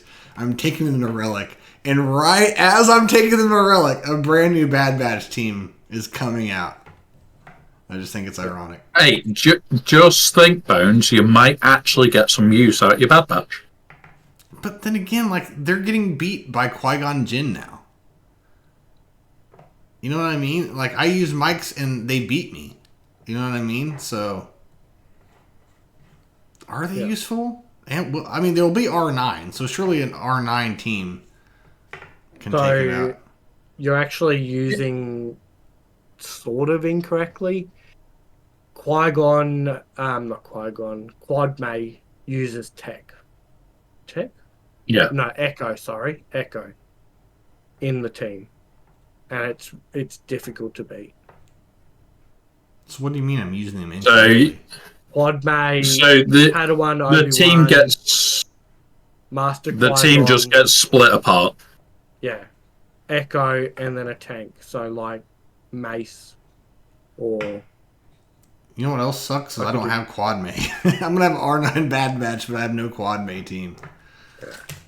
That's gonna be on next on my list Well- probably. all right. Well, you know full well the second you start R9 in your quad mate team, you know what they're going to do? They'll nerf it just for you. I've heard people asking, are they gonna nerf it? Like, that team is a GL on defense. That fucking team is ridiculous. Dick plate, Maybe. Dick I plate, don't think so. Quad May. There's one other one that's driving me fucking insane. Great Mothers. See, Great Mothers is being countered. I did it the other day with Darth Revan without Malgus. So it's actually being countered very easily. Now on offense, I've taken out Glat, so I just leave it on offense. Actually, I took Leia on your defense the other day. I took Leia, put her on defense, and then took Great Mothers off. Because I've also beaten Glat in 3v3 so easy, dude. I don't know if you guys were there. JMK, Gas, and Cat smoked Glat. Smoked him. Had 3 Omicrons, everything. Smoked him. So I have that team, and I have Great Mothers. So I put Leia on defense. I changed it up a little bit. Not a lot. But your defenses are really good. I just changed them up a little bit. I went and looked at, was that yesterday? Or like 24 hours ago? Yeah, probably about, yeah. Okay. It was like, my computer was still on, and then in the morning it's like, you've logged out. And I'm That like, was me, yeah. Did I? Yeah, I changed things around a little bit. Yeah. I agree with Crafting Way that I think you need to take Ahsoka Tano on offense, because I looked back at what has beaten her, and it's been like SLKR has beaten her once, and something else that wasn't really that good, but yeah. So is she more a 5v5 team, though? Would you still keep her on defense in 5v5? No? No. She needs to be played the right way. Okay. Yeah. Great. So now I have to learn how to use her. It's really simple. Okay. Use 3 turns, get ultimate, press auto. Okay. Is the worst thing is, until her kit is fixed, she may as well live on offense.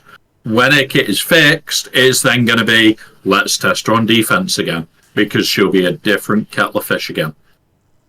I know we're trying to get out of here, but like, would you guys be willing to sacrifice Ezreal off of her team and leaving it on Ray? Because that is a toxic team. That's the third one.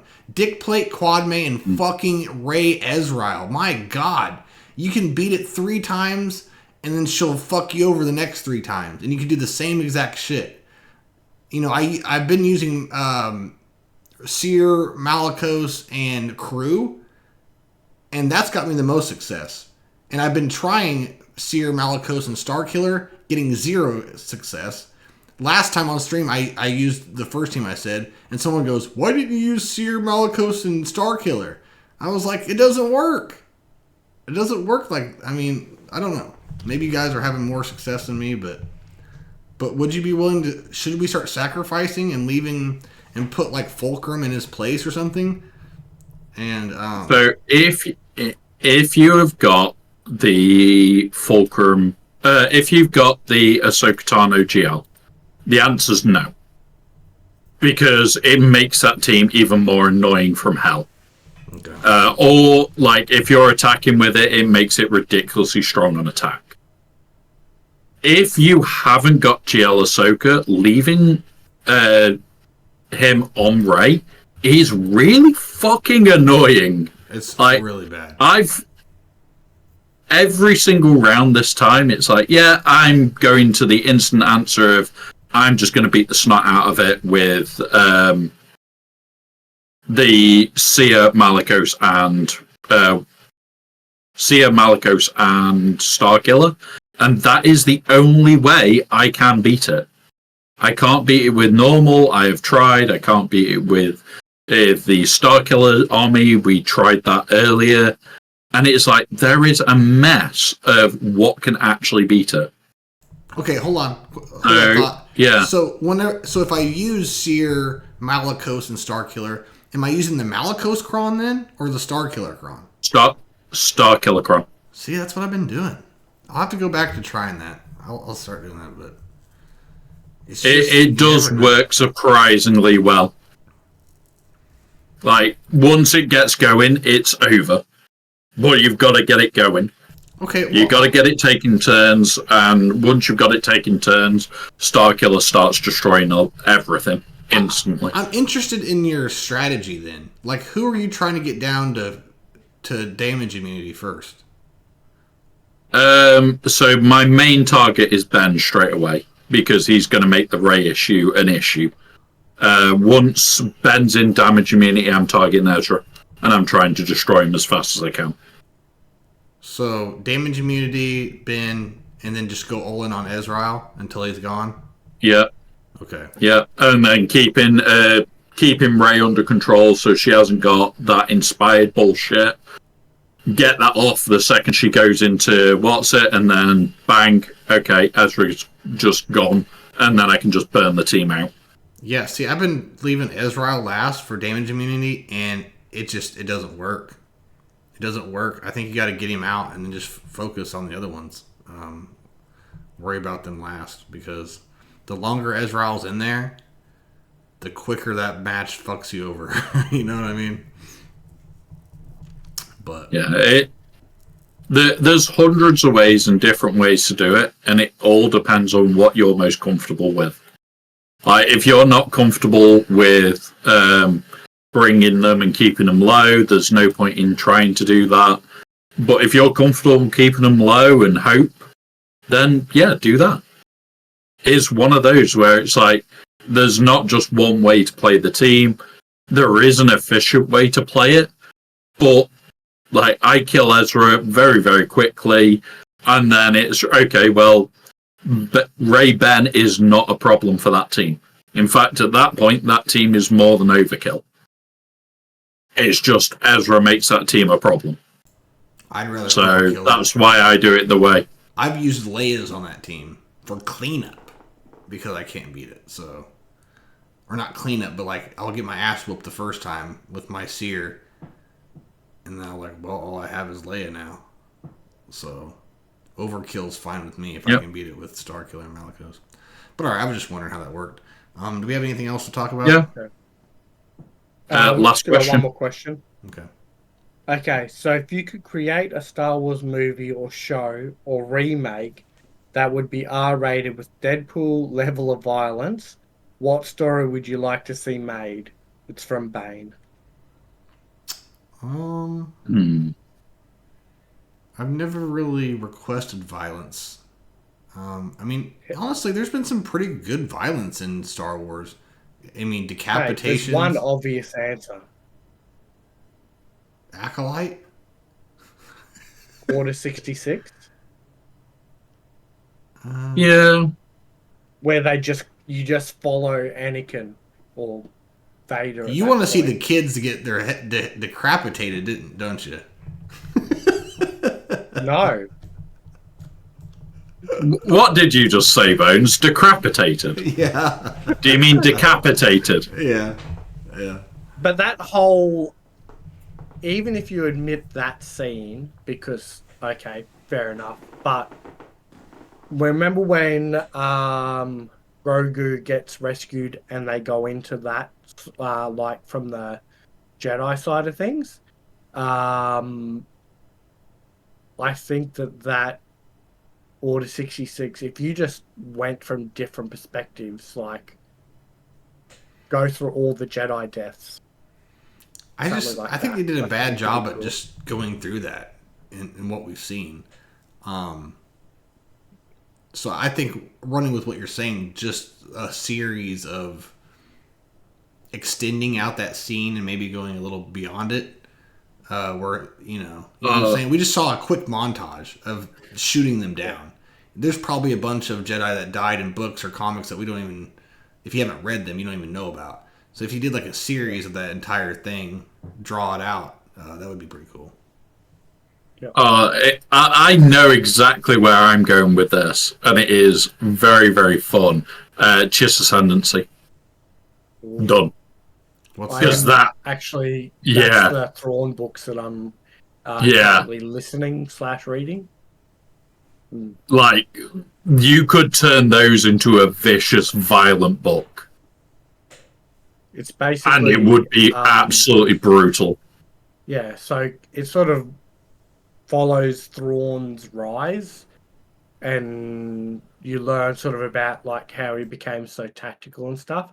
So like they go through different fleet battles and stuff like that. So it could get really really graphic. Like they could turn that into one hell of an R-rated show, and everybody that's read the books would love it, watch it, and probably never miss an episode. Yeah. That would just be like, yeah, you do that well, we would be there for either the film, series, anything. Yeah. If that was the next trilogy, I think it would do quite well. Oh yeah. Anyway, just give me a Jedi. If that was the next trilogy, yeah, instant. Just give me whatever story, insert whatever story with Keanu Reeves, John Wick, and people, whether he's good or bad. Just have him Jedi, Sith, John Wicking everyone. Well, that kind of is what Thrawn is doing, but tactically, I guess. Doesn't he just stand at a deck of a ship and command people? Oh no. So, we know that you don't read books, and we know that you can't read, but it's probably that moment where we need to get you to listen to the audiobooks at least. I sent because holy shit! I know, but you know how many on, books I want to listen to? I don't even listen to music because it's on the premium Spotify, so you can listen to them. But you got to remember, like, the only media I have is at my PC. I don't have a phone. I don't listen to music outside of this. Like, I'm either streaming on my computer or I'm hanging out with my wife. And she's playing her music because she's a music Nazi. And I'm not allowed to play any of my stuff. So I just never have a time to... I mean, maybe I could put them on my headphones. But then, like, I'm hanging out with her at night. So it's like I never have a time because I like books. I love books, and I can read despite what Womprat says. I have a whole thing of books that I've yet to read. I just don't have the time, you know. Is it the Hungry Caterpillar? Yes. Yeah, we know that that's on your bookshelf still. We got you that 2 Christmases ago, and you've got to the first word of hungry. I can read, just not fully yet. I'm still learning my ABCs. It's mainly pictures. Yeah. Well, why do you think we bought him the Hungry Caterpillar, guys? It's a picture book. Yeah. When I want Womprat to read to me, I go, Mama, will you read to me? Mama. And then my reply is, no, I need more whiskey yet. and then beats me and forces a pine cone down my throat. Yeah, probably. Womprat abuses me, guys. I'm winking. That means call SRS. Nah, we don't want to do that for Bones. But yeah, Rebels, in comparison to his books, did not do him justice. So yeah, one of those. He is I've gotten a newfound, well, not a newfound, but I have found a lot of interest in his character since I'm halfway through the second book. Basically, I just listen to it on the way to and from work, so I get sort of like an hour through each day, and yeah, pretty entertaining. My answer is lame. I'm just gonna say Old Republic because you could do so many things. There's tons of Sith versus tons of Jedi, and that just leaves you open to a lot of crazy shit you could do. When it comes to violence, the question is like a violent movie or story you want to see. I really want to see the Shadows of the Empire arc done, but that has nothing to do with violence. Not necessarily a violent thing. It's like you could turn Buddy the Wiggles into an R-rated thing. What do you want to see? that is R-rated or could be R-rated because of violence. Yeah, surprisingly enough, a lot of people don't know about the Shadows of the Empire story. There was comics, there was books, there was toys, there was games. There's a lot of lore and story there. Super, super cool. It's mostly like, I don't remember what the crime syndicate was, but it was like a crime syndicate that was the main problem. I think it took place during Empire Strikes Back in Return of the Jedi. It includes IG-88, Dengar, lots of the bounty hunters, Dash Rendar. If you want to know where Dash Rendar comes from, it's Shadows of the Empire. His ship, everything's in it. And the Crime Syndicate's ships are some of the coolest fucking ships in Star Wars. They're very, very cool. I don't know how to say his name, but it's like Prince Zizor. It's like Xizor. Very, very interesting. Prince Scissor. Scissor, yes. Prince Scissor. But anyways. Are we done now? But yeah. Yeah. Alright. I don't know. Question. That is the final question for this week. But most importantly, are you looking forward to seeing Omega in game this week? No. Absolutely not. Honestly, not really. Like, what is she going to be used with? If she has to be used with Batcher that comes out in fucking 3 weeks, what's the point? I'm not excited at all. I like, you know me, like I was keen for the Night Troopers, all that sort of stuff. I just don't. I'm not keen on this. Fair enough. So, Yeah. I just... Even if you're a fan, how can you be excited about a fucking dog? I have never heard anyone say one good thing about Omega in-game. Actually, I've heard no one say anything good about her in the Bad Batch. I keep hearing Avant say, well, I kind of liked her in Season 3. He said kind of liked her. Like, no one... Yeah. I'm not going to speak for people. It's not even like that. I don't hate her, right? Like I as a character, she's in the TV series. This is she's an important part of the character of the series, obviously, and in game, I don't like. I've got her at Relic 5. I use her, and I don't have any problems with her. I just don't. What is she used for? They haven't given us enough information for me to get excited about. Yeah. She could be GLAT level for me. She could be GLAT level, and I don't give a fuck. I really don't. I'll farm her because she's so powerful. I just don't care, though. See, if Crosshair had come out, and it was going to come out first, everybody's been wanting him for so long. There's a lot of hype around him. He could be a heap of shit. Like, he could be Clone Wars Chewbacca, reskinned, and people would be excited. But I just, like, this is like, are we going to have a new Bad Batch team? Are we going to have Season 3 ones just basically reskinned almost? Give us some more information to make me excited. That's it. Jack said, and I've seen it all over Discord, and maybe we said it earlier in the show. I think people would be more open to it if just it was her and the Batcher was a summoned unit. I think that would make her a much more interesting character on the battlefield. Yeah. Yeah. I mean, even the main thing for me is, like, I'm so worried that this is going to be, Syrian 2 weeks character. And that's why I honestly am worried about that it is just going to be a see you in 2 weeks and then you'll actually be usable. Yeah, I will see you next Tuesday. You know? Yeah. Yeah. Which is not going to be fun if that is the case.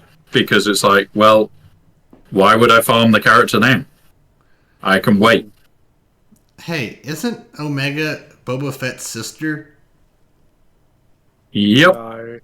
Yes. Oh, Think yeah, about it. Well, yeah, she's Boba Fett, yeah. And Yep. Boba Fett was unaltered as well. It's Boba Fett's fucking it's sister. quite clear Omega was altered. Oh, she was. Otherwise, Have you got a train of thought, or are you just throwing that out there? Me? Yeah. No, I've thought that for a long. I think the first season they the same thing they did with her is the same thing they did with Boba Fett in the Attack of the Clones. the only thing is, we know that you need Boba Fett and a couple of others from that release. There's going to be events further down the line that need certain characters. They came out and said what they are. At least they've said what you're going to need.